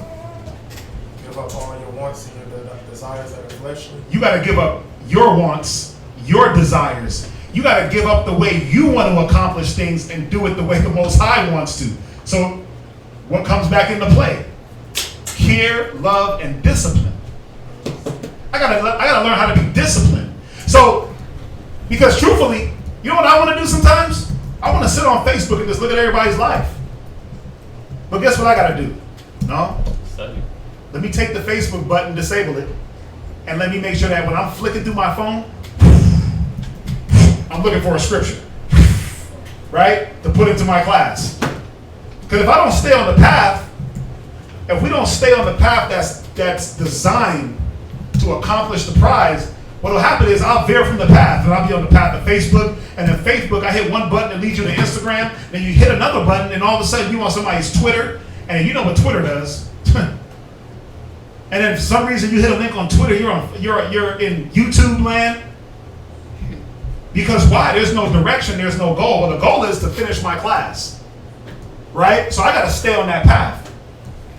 But if that's not there, I'll go from Facebook to Twitter and I'll waste 8 hours. And you're like, wait a minute, what? 8 o'clock in the morning? Bruh, how did I get here? I got caught up in internet land. You know, that goes back to what you were saying earlier about being anchored with your goal. Yeah. How the goal anchors you. And it also reminds me of Matthew chapter 7, verse 7. And I'll read it. It says, ask and it shall be given you. Seek and ye shall find. Knock and the door will be open unto you. Now, if you're asking for something, that means you have this in your mind. This is a goal. This is something that you want. And then you're seeking it, which is you're going through the necessary steps in order to achieve that goal. Mm-hmm. You keep your mind on that. And if your mind is on that, you eventually get there. The Most High will bring that to pass. It's like, I want to be a soldier. Okay, well, you can't be one of them street soldiers. You can't be the hood nigga and be a soldier of the Most High in Christ. Being a no-limit soldier. Yeah, you trying to be a no-limit soldier, but a soldier of Christ? Oh, man. No, it don't work like that. You got to take away and put down that soldierhood, the world's definition of what a soldier is, lay that down, and take the new life. He said, so I can take it again. But what life were you supposed to take up? Oh, I want to be a wife. Okay, well, sis, you can't be the wife of the world and try to be the wife of a righteous man, Right. and not want to learn how to be a wife of the righteous man. John. Right? I want a husband that's in the scriptures, and you know how you sisters do it. Right? I want this type of husband. Well, are you making yourself the right counterpart for that husband? That's the key. Build a Because- house, maintain, and deal with. Right, because a wife in the world is she cooks and cleans and gives it up on the regular, or whatever they consider regular. I don't know. Right? A wife in the spirit is so much more. A tower against death, a pillar of rest, quiet and loving, teaching that, like, it's so many different concepts, right? A wise woman buildeth her house, like she's building the house, she's this, she's that. Proverbs 31, Ecclesiastes 25. It's not just cook clean. But if you don't lay down, it's just cooking and cleaning. If you don't lay that down and take up the new concept of what Yahweh Shai is trying to show you what a wife is, guess what's going to happen? You'll never get to be a real wife. You'll never get to be a real soldier. So you got to set goals and say, well, I want to be a wife. How do I get to that? Oh, well, first and foremost, let me put off the old man. That's the first thing. Now, you know why I asked y'all, do y'all got goals in the truth and goals outside the truth? To find out if they clash. Well, first, I ain't gonna go there yet. Let me finish this. You want me to continue? Continue, verse 18. St. John chapter 10, verse 18. Go ahead. No man taketh it from me. And no man should have to come and try to rip the old man from you, this old life from you. You're supposed to willingly say, you know what, I got to put this down to accomplish better. If I want to be a spiritual woman, a spiritual man, I got to lay down the carnal. Now we know that Yahweh Shai in this, he was talking about giving his life to the flock, right? But I'm trying to relate it in a way of what life do you have to give up first and foremost in order to become. If you have a goal of making it to the kingdom, it tells you no one righteousness shall make it to the kingdom, and it tells you what. Yep. So you got to put down the murdering, the stealing, the lying, the cheating, the fornication. You got to put all those things down. But how? You got to say, you know what? I know I can't bring these with me. So in the ultimate goal, I can't have these things. So let me just automatically kill that. Boom, put that away. Now, how do I attain to stay in the spirit? What goals do I set to continue in the spirit to get the kingdom? Go ahead, read on. But I lay it down of myself. Because when there first be a willing mind, then it is accepted. Read. I have power to lay it down. Go on. And I have power to take it again. Read. The commandment have I received of my Father. This commandment have I received of my Father. So Yahushua laying his life down. What did he become to the Most High? There's a couple goals on here. Oh, there's a couple of goals? Let me see what y'all's goals is. Let me see. I always have goals. Currently still working on my wardrobe. Okay. Live. Also thinking about starting a new business. I'm changing things simultaneously. I would like to lose some weight. Okay. Okay. Okay. Buy a house. Okay. Right? Regular goals. Nothing too outlandish. Nothing that's not attainable, right? Come. House, lose some weight, new clothes. Come on. Now, what did Yahushua, in giving up his life, what did he become? Sacrifice. Come on. When he laid down his life, he was like, you know what? I am something to the Most High. Hey, what? Go to Psalms 69 and verse 33. It's all gonna come together. Psalm 69 and verse 33. Come. Psalms chapter 69 and verse 33. Right from here. Go ahead. For the Most High heareth the poor. Right? And despiseth not his prisoners. Yeah, you become a prisoner. He said he don't despise his prisoners. Now, we're gonna define the word prisoner.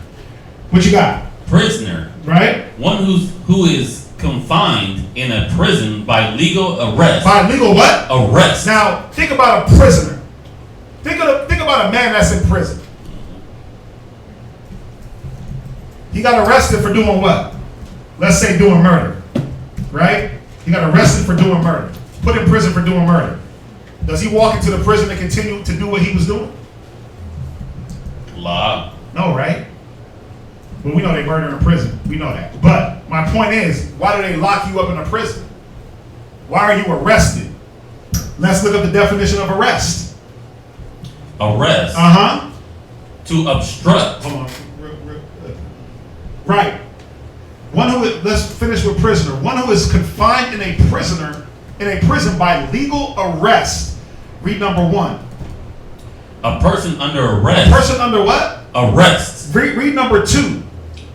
A captive. A what? A captive. Now, does a captive have their own life? A captive does what their captor tells them, right? Okay. All right, look, you gonna eat here, drink here, you gonna use the bathroom the way I want you to use the bathroom, whether it be on yourself or in this pot.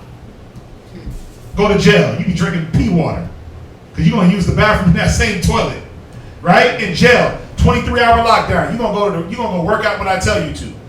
You're gonna see the sun when I tell you to. Everything about your whole life, guess what? The old life is now changed and conformed to your captor, to the warden, right? Read number 3. One whose liberty is restrained. Yeah, your liberty is restrained or taken away. I'm in the Webster's 1828 under prisoner. Now, let's look up the word arrest. Arrest. All right? To obstruct. To what? Obstruct. To what? Obstruct. What's the next one? To take. No, it says to obstruct, to stop. Stop. So, if you're a prisoner, if you become a prisoner and you're under arrest, what stops?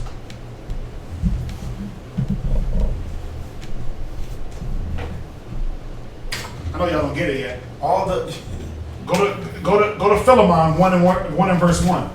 I know y'all don't get it yet. Or maybe y'all get it, y'all don't want to admit it. It's a hard pill to swallow. God. Red pill. It's red or blue pill. You live and you learn, right? But I know it's a hard pill to swallow because nobody wants to truly become a prisoner. Is it your freedom? No? No, What no, about your things freedom? that you- Where does your freedom come from? The world. Well, Well, everyone's freedom is different, right? Everyone's definition of freedom is different. It's your life. right. What stops is your life, your goals, your will, Right. right? Fine. My will is to do the will of him that sent me and to finish his work. So if you're now a prisoner, watch, go to Philemon 1 and verse 1. It's right after, it's a real small book. It's right before Hebrews. Yeah, it's right before Hebrews, right after Timothy's. Come. Go ahead. 1 in verse. 1 and 1. Come. Philemon chapter 1 verse 1. Right? Paul, a prisoner. Wait, what? A prisoner. So Paul was a man whose life stopped. Y'all get it now? Come. Because he was put in prison and then he was arrested.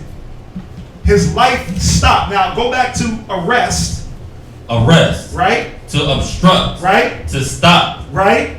To check. Read, Or hinder motion. right? As to arrest the current of a river. Go down where it says arrest one more time. Number 2. Number 2. Uh-huh. To take. No, the other number 2. Oh, come. Yeah, right there. Any seizure Uh-huh. or taking by power. Or what? Taking by Go power. ahead. Physical or moral. Wow. Y'all get it now? Come. So morally, the power of Christ, your life was taken, the old life. And the new life was supposed to be changed. You're supposed to get this new life, excuse me. So it says, any seizure or taking by power, physical. Now we know we're not physically putting brothers as prisoners. Physically, like your husband's not physically making you a prisoner. But what is he doing morally? As a prisoner morally, you're putting off the old man and putting on the new. You see that? You're giving up the old morals. And you're putting on the new morals. Why? Because you got goals. I got goals. Right? Even the little hood chicks, man, they be like, I got goals and aspirations. I got things that I want to do. I'm smart. Right? And it's like, yeah, you got goals. My baby, she got goals, man. That's why I love her. But again, can a carnal mind attain spiritual goals? Wow. No. So you have to put down the old life, the old way of doing things, so you can take up the new life. You have to take off the old man day by day, put on the new man with the new thinking. The thoughts of the diligent tend to plenteous. The old man was hasty. That's why he always wanted. The old woman was hasty. That's why she won. That's why she's always in need. That's why she ain't prepared. That's why she ain't ready. Because that old way of thinking had to go. Those old morals, that old standard had to be cast down and a new standard had to be picked up. Y'all see this? Fine. Philemon 1 and verse 1. Philemon chapter 1 verse 1. Go ahead. Paul, a prisoner of Yahushua Mashiach, Right? and Timothy, our brother, Right? unto Philemon, our dearly beloved. So Paul, a man that gave up his old morals and put on new morals. A man that was arrested and his old life stopped. Go to verse 8. Come on. Verse 8. Wherefore, though I might be much bold in Yahushua, Right? to enjoy thee that which is convenient. Now, check this out. He was saying here that he could use the power of Christ to make you do this and that. Just like we can use the power of Christ and make you do something. Oh yeah, we're gonna make you work tomorrow. Oh yeah, we're gonna make you show up to class. Oh yeah, we're gonna make you do this and make you do that. Through the power of Christ, we can make anything happen. Especially if it was right. Okay. Go ahead. Come. Verse 9. Yet for the love's sake, Right? I rather beseech you. Yeah, but instead of making you do something, man, out of love, we're gonna ask. We're gonna implore you. We're gonna persuade men. Right? Because you can't make anybody do anything at the end of the day. I can't make you a good wife. I can't make you a brother. I can't make you a good sister. I can't make you into these things. You gotta want to put down your life willingly, like Yahweh Shai. He said, I do it. Watch. He said, no man taketh it from me, but I lay it down of myself. You gotta want to do it. You gotta want to say, man, listen, I gotta get rid of this old person in me. I gotta want to have goals to attain. I want to attain the spiritual things.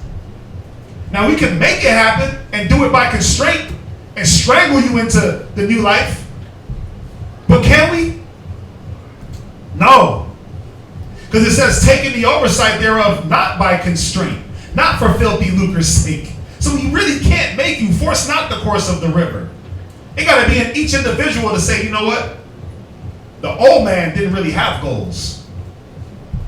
And when the new man's goals have to align with the spirit.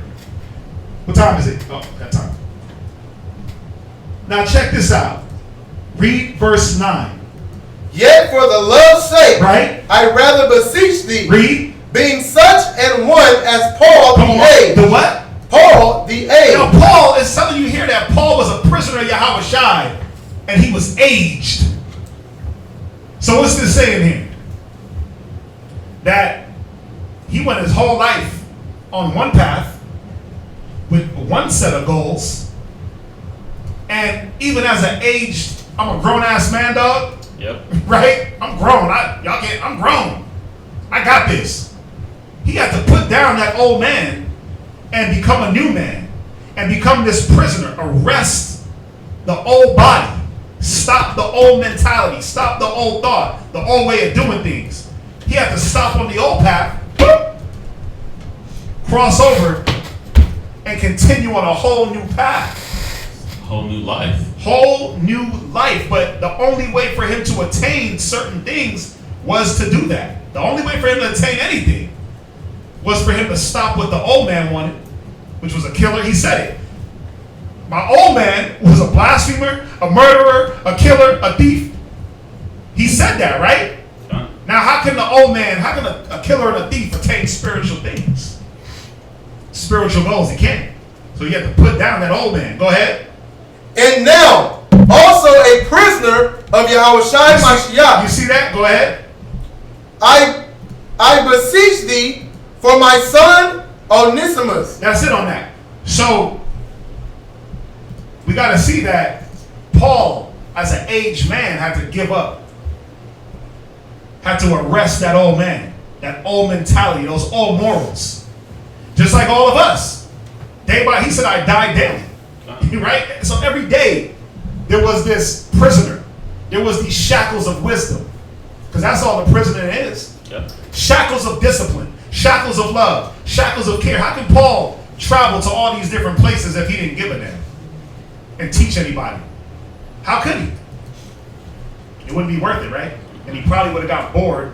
Guess what would have happened? Man, this is monotonous. They're not listening. They ain't listening anyway. What the hell? Yeah. This is monotonous, man. This is boring. I ain't got time for this. Let me go on my own path. Oh, I'm going to Damascus? Oh, let me go over here and see what these chicks is about. I heard them chicks in Damascus. Man, I heard they got some back on them. Man, I heard these chicks, man. Man. Woo! Damascus, huh? Give me a rib over here. I'm going to hit Tarshish. Give me 2-3 ribs over here. How come Paul wasn't on that? Because the goal wasn't about that. The goal was, let me teach the people. Let me ordain elders in the church for the things that are wanted. Let me fix the churches and establish righteousness. He was going all around the world, man, looking at all the beauties. He wasn't sitting there like, man, I gotta get me. What was the song? I got hoes. Yeah. I got hoes. He wasn't on area codes like I got hoes here, I got hoes in here, in Miami, LA, Denver, this, 404, 303, right, 906. He wasn't on that. He could have been. But then he would have veered from his path. Go to Philippians 1. Now, I'm going to show you this. Paul's goal was to be with Yahweh Shai. Now, is that a bad goal? La, right? We all want to be with Yahweh Shai. We all want to be with the Most High. We all want to sit on the right hand of glory. We all want to make it to the kingdom, ultimately, but we all feel that when we die, we're going to sit with the Most High. If we put in this work, right? Paul put in work. So was he justified in thinking like, man, I'm about to go see Christ? Because that's what he wanted. Mm-hmm. Watch. Read Philippians 1:23. That's what he wanted, but even in a righteous goal, was that what the Father wanted? Philippians 1:23. Book of Philippians, chapter 1, verse 23. Go ahead. For I am in a strait betwixt two. You see, I'm between two things right now. Go ahead. Having a desire to depart and to be with Yahweh Shai. Yeah, he's like, man, I'm ready to die and go be with Christ. Nothing wrong with that. Who wouldn't want to go sit next to Big Bro? Man, right? I want to go be in the spirit, man. I want to go live in the spirit. We had this convo. I just remember a couple years ago. Me and you? Yeah. God. We were riding to the mall. Was I ready to die or what? Nah, I was the one ready to die. That's hilarious. Yeah, and then I'm ready to die, but I just don't voice it. You was like, yeah, I feel you. I remember. And he came back with the scripture later on in the day, though. Yeah, I let it marinate. Right. I remember. Mm-hmm. I remember that convo. I was like, this brother don't know what he's talking about. Man, when you first got here, I remember that. I knew how I felt. Yeah. You knew how you felt. I knew how I felt. But what was necessary? And was that what the Most High wanted? No, because it was necessary for this word to get out. And I'm part of an instrument that's getting it done. Raj, read. Go ahead.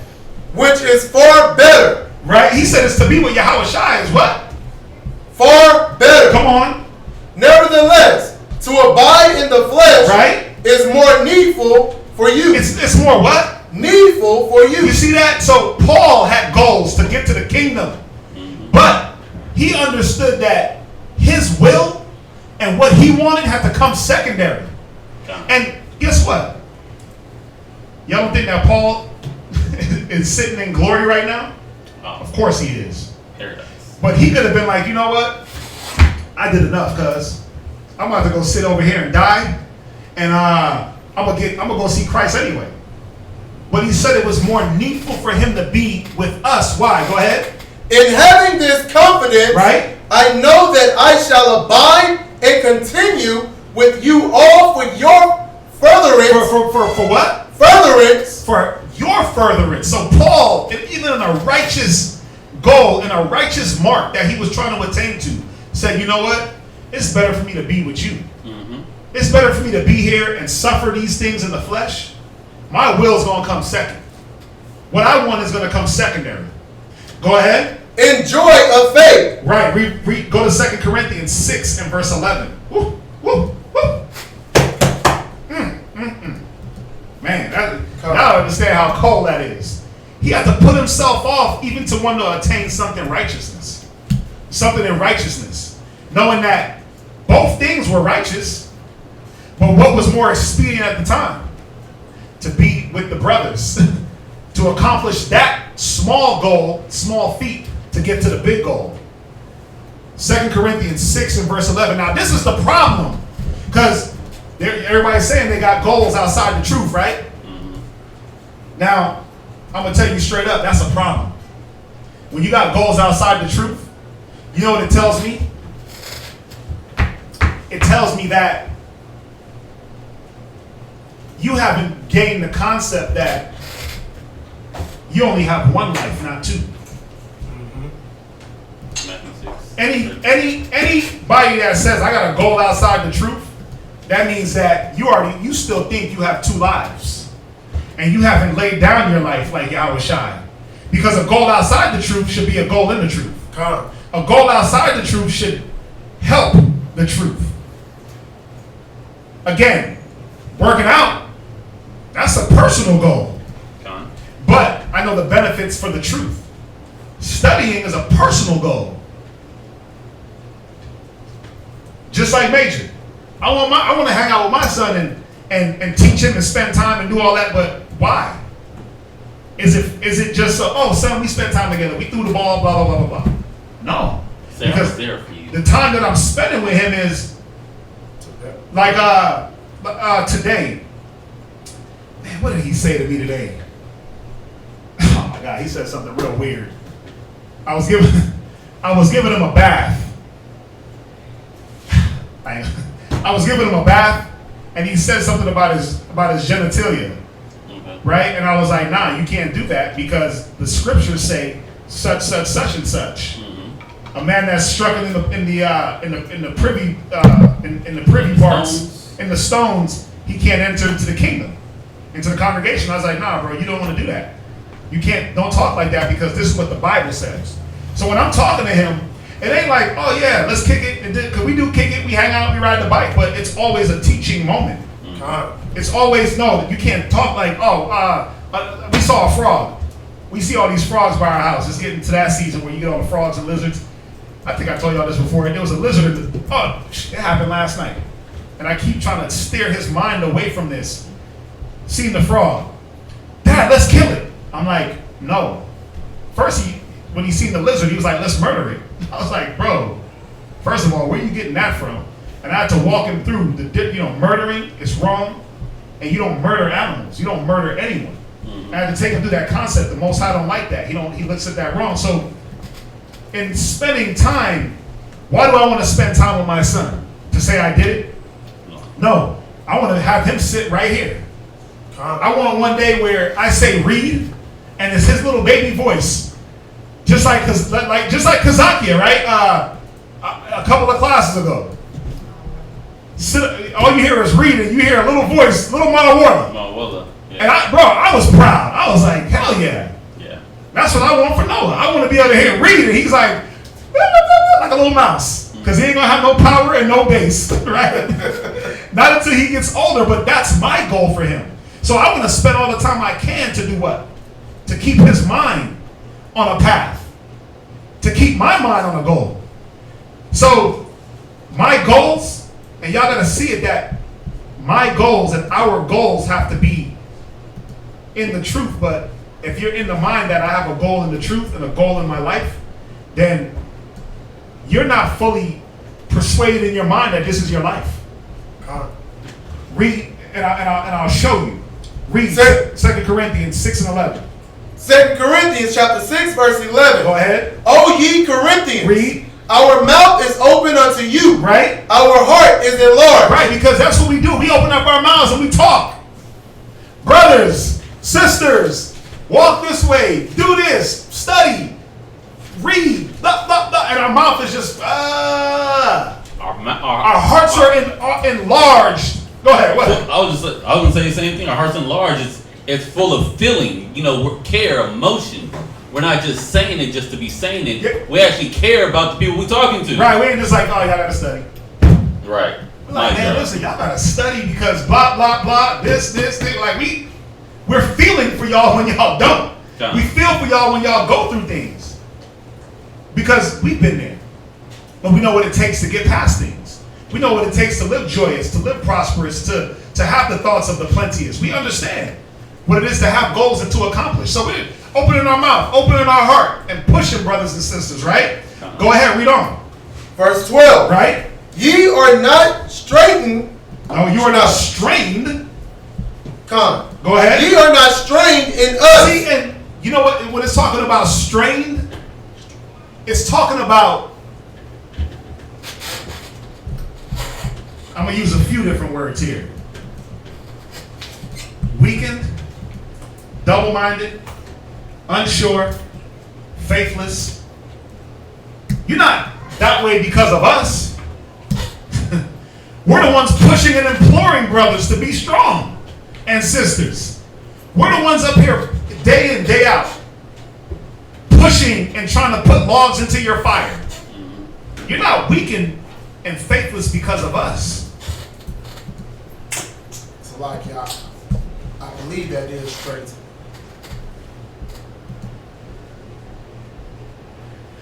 Straight. Let's look at it. Make straight on I might have to just. I might have read that wrong. Hold on. Man, I was in the spirit. Nah. What you got? Straight. There it is. I got the. There it is. Look, no, I know. No, this is what I wanted. Come. Subject to distress, prevention, or deficiency. So, I was right.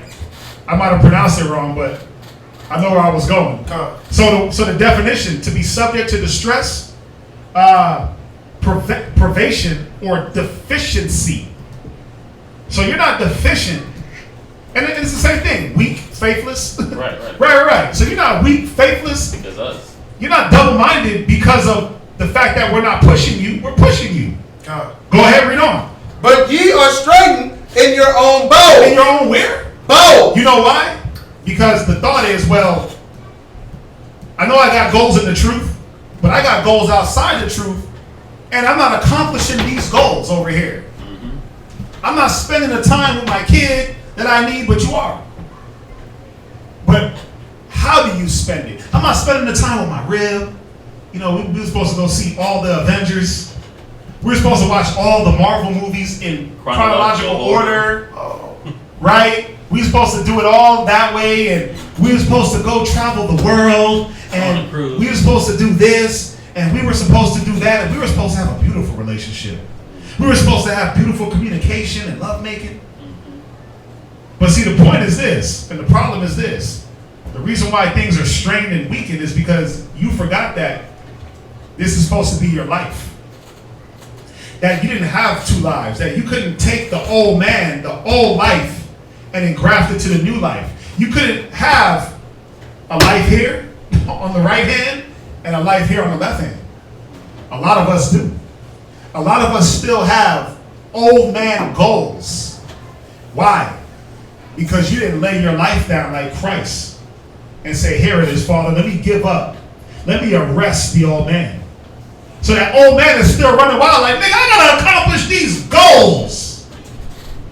I want to be a movie star. Dang. I still want to be an actress. I still want to do this. I still want to do that. I still want to do this. Now, the only problem with goals from the world is, and you know the beautiful thing about goals from the world is that they can be turned into goals for the kingdom. They can be turned into goals for the Most High. It's like a brother that went to college, got a doctorate degree, got his master's, bachelor's, MBA, CBA, all them ABAs. He got all them degrees, right? And he's a doctor. And he finds the truth. Can he still be a doctor? Oh, most definitely. It would just have to be tailored towards the truth, right? Or a mechanic, or this, or that. Because all it is just talents. Right. All it is just switching the talent from your own selfish wants and needs to what does the body need? What does the body, think about it. Your son. Mm-hmm. What does your son represent? Me. What does your son represent to the Most High? If a man is a tree, what is your son? Fruit. Come. He's your fruit. Come. So your goal has to be changed and say, you know what? Okay. Because it's never about how much. Right. It's about the quality of something. Come. I can sit up there with my son for 24 hours in a day, which that's how much I got him. He'd be on me. But if I'm not potent in the delivery of wisdom, knowledge, understanding, then it don't matter how much time I spend. Right. If I just let him sit there and just video game it all day, and we just ride bikes and just let our sweat blow in the wind, and or if I'm selfish with what I got to do and I throw him to the side, and there's no constant teaching and learning, then the time spent is useless. Mm-hmm. It don't matter how much. So the mind has to change. See, the new man But see, that's why go back to Philippians. Show y'all something. Go back to Philippians 3:15. Book of Philippians, chapter 3 and verse 15. Go ahead. Let us therefore, as many as be perfect, Right. be thus minded. Read. And if in anything ye be otherwise minded, Right. God shall reveal even this unto you. And see, the Most High will reveal the fact that you're trying to live a double life. He'll reveal it in the things around you. Because then it's like, well, okay, your son is 15. How come he don't know nothing? How come he's still doing... If he's been with you and you're a godly man, then what's going on here? Wait. You spend all the time with your rib, but how come she still moving around like the old woman? Right. You spend all this time with her. Every minute you got to counsel and you teaching, right? You spending all this time studying. How come you're not attaining? Right. Why do you still have the same thought process? Why you still have the same thought process? See, these things get revealed. They get revealed because the goal doesn't line up. They get revealed because you got one set of goals over here and another set of goals over here. And it's like, well, how can you serve two masters? How can you accomplish two sets of goals in two different types of lives? You got to kill one life and set one set of goals. And that's going to be revealed what goals you're trying to accomplish. Right? Go back to Corinthians. So he said, the strain is not with us, but it's in your own bowels. Go ahead. Now for a recompense in the same, I speak as unto my children. Right? Be ye also enlarged. Right, so it's an employment. You got to be enlarged. But check this out. Verse 14. Be ye not unequally yoked, right, together with unbelievers. Now, what's that talking about? Being around people that is not like yourself. Okay, but what about being around yourself that's not yourself? What about trying to be around that old man? What about that? Oh, man. Ooh. Yeah. Whoa. See? Wow. Ooh. That old man is right there with you. What about being with All the old man and trying to be and accomplish the old man goals? It says, be not, the first unbeliever you encounter is you. Right. The first faithless nigga that's around is you. Not nobody else. It's you first. You're strained because in you, in your bowels is, well, man, I know I got to study, and I know the brothers want me to do this, and I know the brothers don't want you to do a damn thing. We don't want you to do anything that you don't want to. And I know my husband, he wants me to be this righteous one. Man, I don't want to do that. Well, but I'm going to act like I'm going to do it. Right. I'm going to act it. I know I'm going to do it because he want me to do it, damn it. But then you strain yourself. You get weak. You get faithless. You get injured. You get harmed. And you're like, man, why am I going through this? Well, because you're trying to be unequally yoked with the old man. You didn't lay him down. You didn't put that nigga in the dirt, man.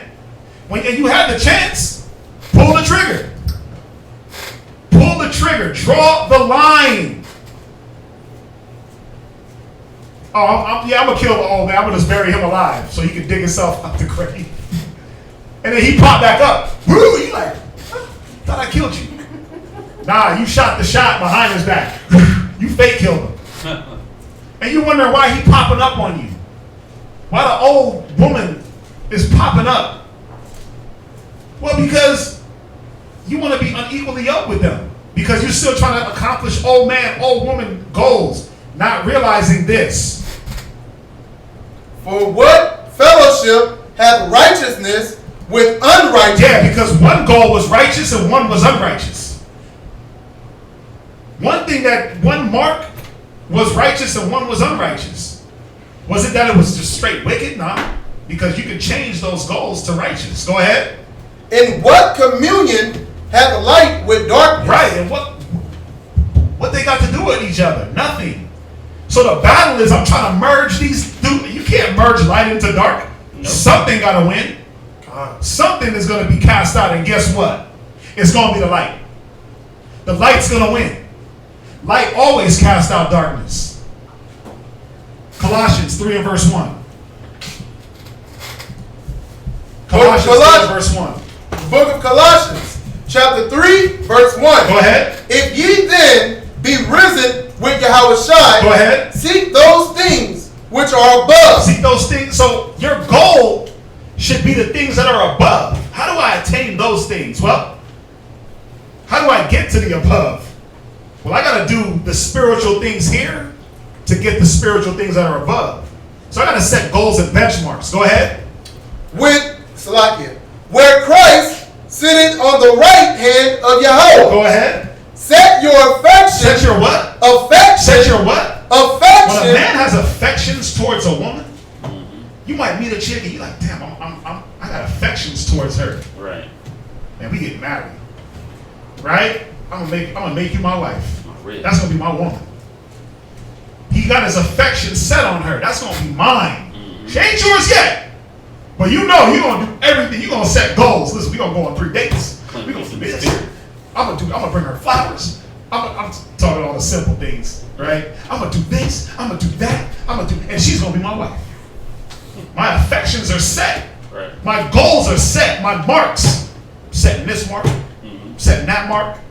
I'm putting the fact that she's gonna be my rib as the goal. Right. To anchor to, so that when she trips out, when I trip out, when things get rough, when the honeymoon stage is over of just talking, you're like, I still want you to be the wife. Right. So I'm gonna go through whatever you want me to go through. Right. I'm gonna make it. We gonna boo. We gonna make it. We gonna make that work. Right? Make it last forever. Oh, Rick, sing it. Oh, man. Right? He says, set your affections on the things that are above. Why?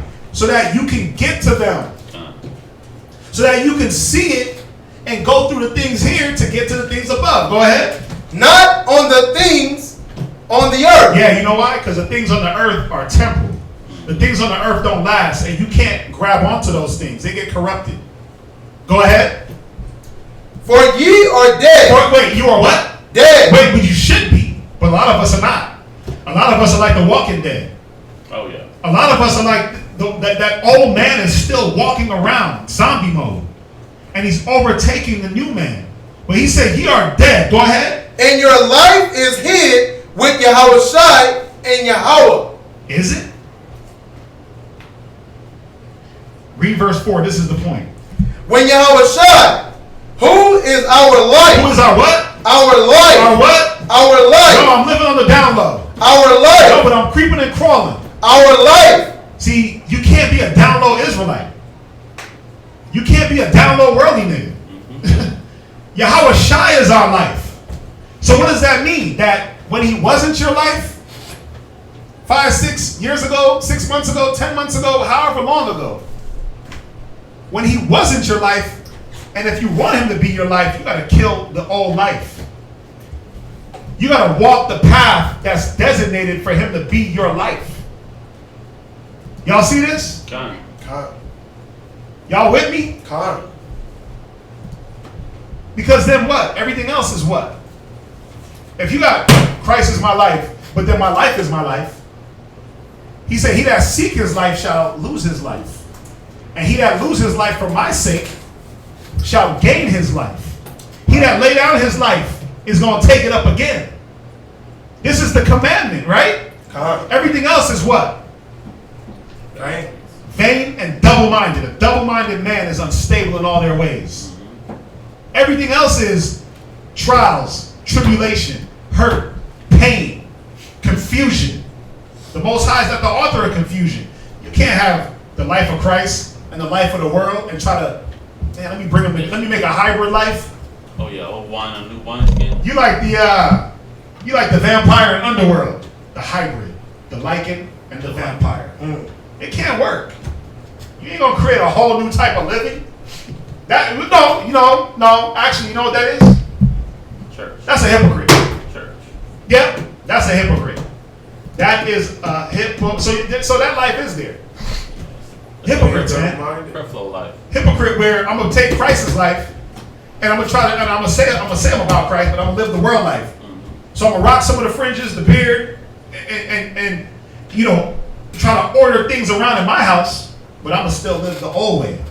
I'm gonna be lazy. I'm gonna be slothful. I'm gonna be double-minded. But no, everything over here gotta conform to what I want. It's a hypocrite at the end of the day. Hypocrites, man. They went over that the other day, right? Yep. Did y'all watch it? Y'all gotta watch the VA classes.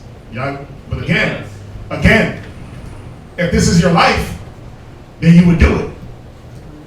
If this is the life, and your life is about Christ, you ain't gonna miss the discourse of the wise, the discourse of the elders. You're not gonna miss class. Well, y'all get that, right? Come. So the moral of the story is,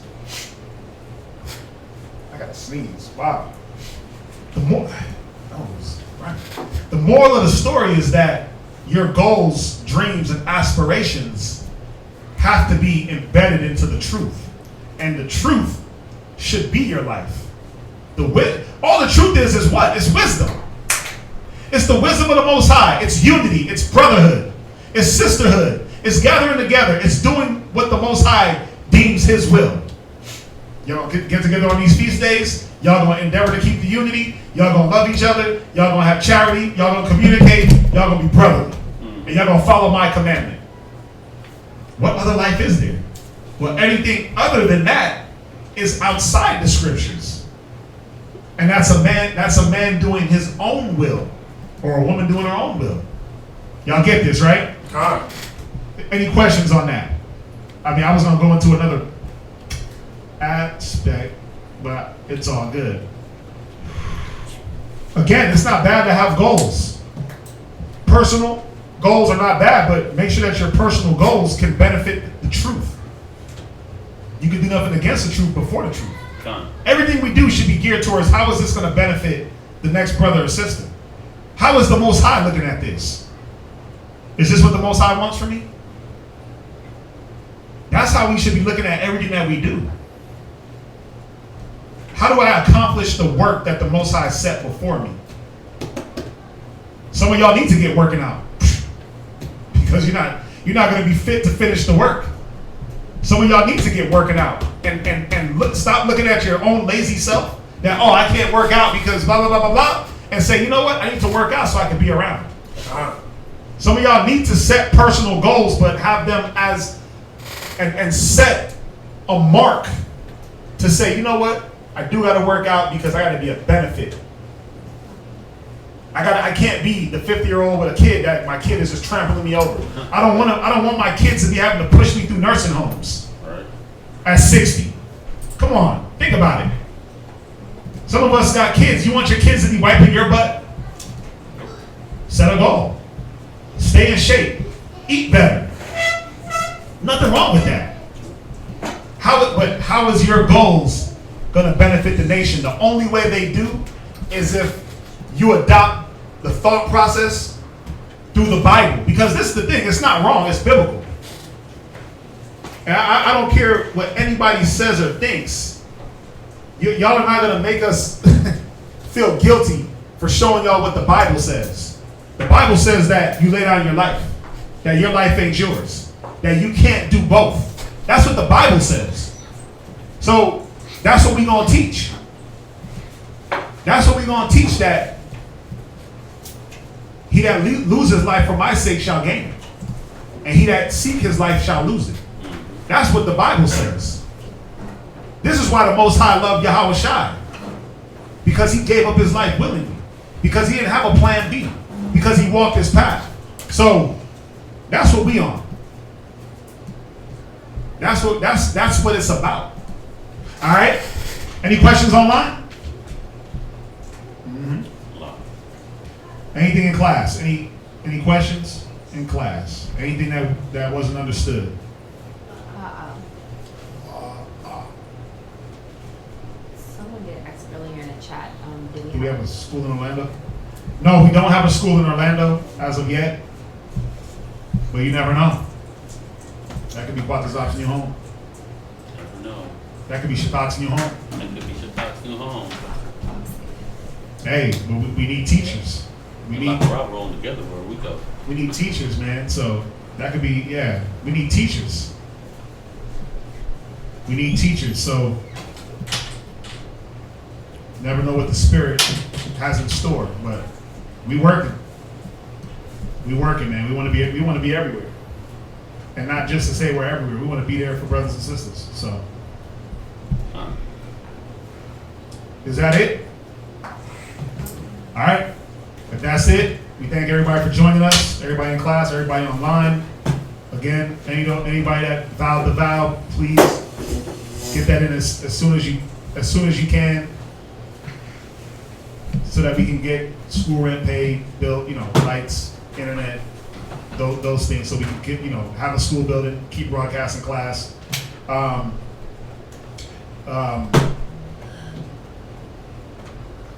Unity garments. Did everybody get that in? Y'all, yeah, remember the Unity garment deadline was yesterday, day before. They're actually extending it another week for the brothers in VA, so if anybody didn't drop or needs to still, they have an additional week. Perfect. Okay, so we got an extra week for the Unity garments, black pants, headband, black and gold. If you want to get that, it's for the brothers that street speak and do flyers. So it's $80. Get that in. You got a week. They extended it. You got a week. It's about unity, man. We got to step out of unity. All right. Yeah, that's it. Let's salute them online and let's say shalom. Shalom. Shalom. We'll see y'all back on Wednesday. The Most High is my rock. My rock. Rock. The Most High is my rock. In the name of Messiah, the Most High is my rock. Rock. Rock. The Most High is my rock.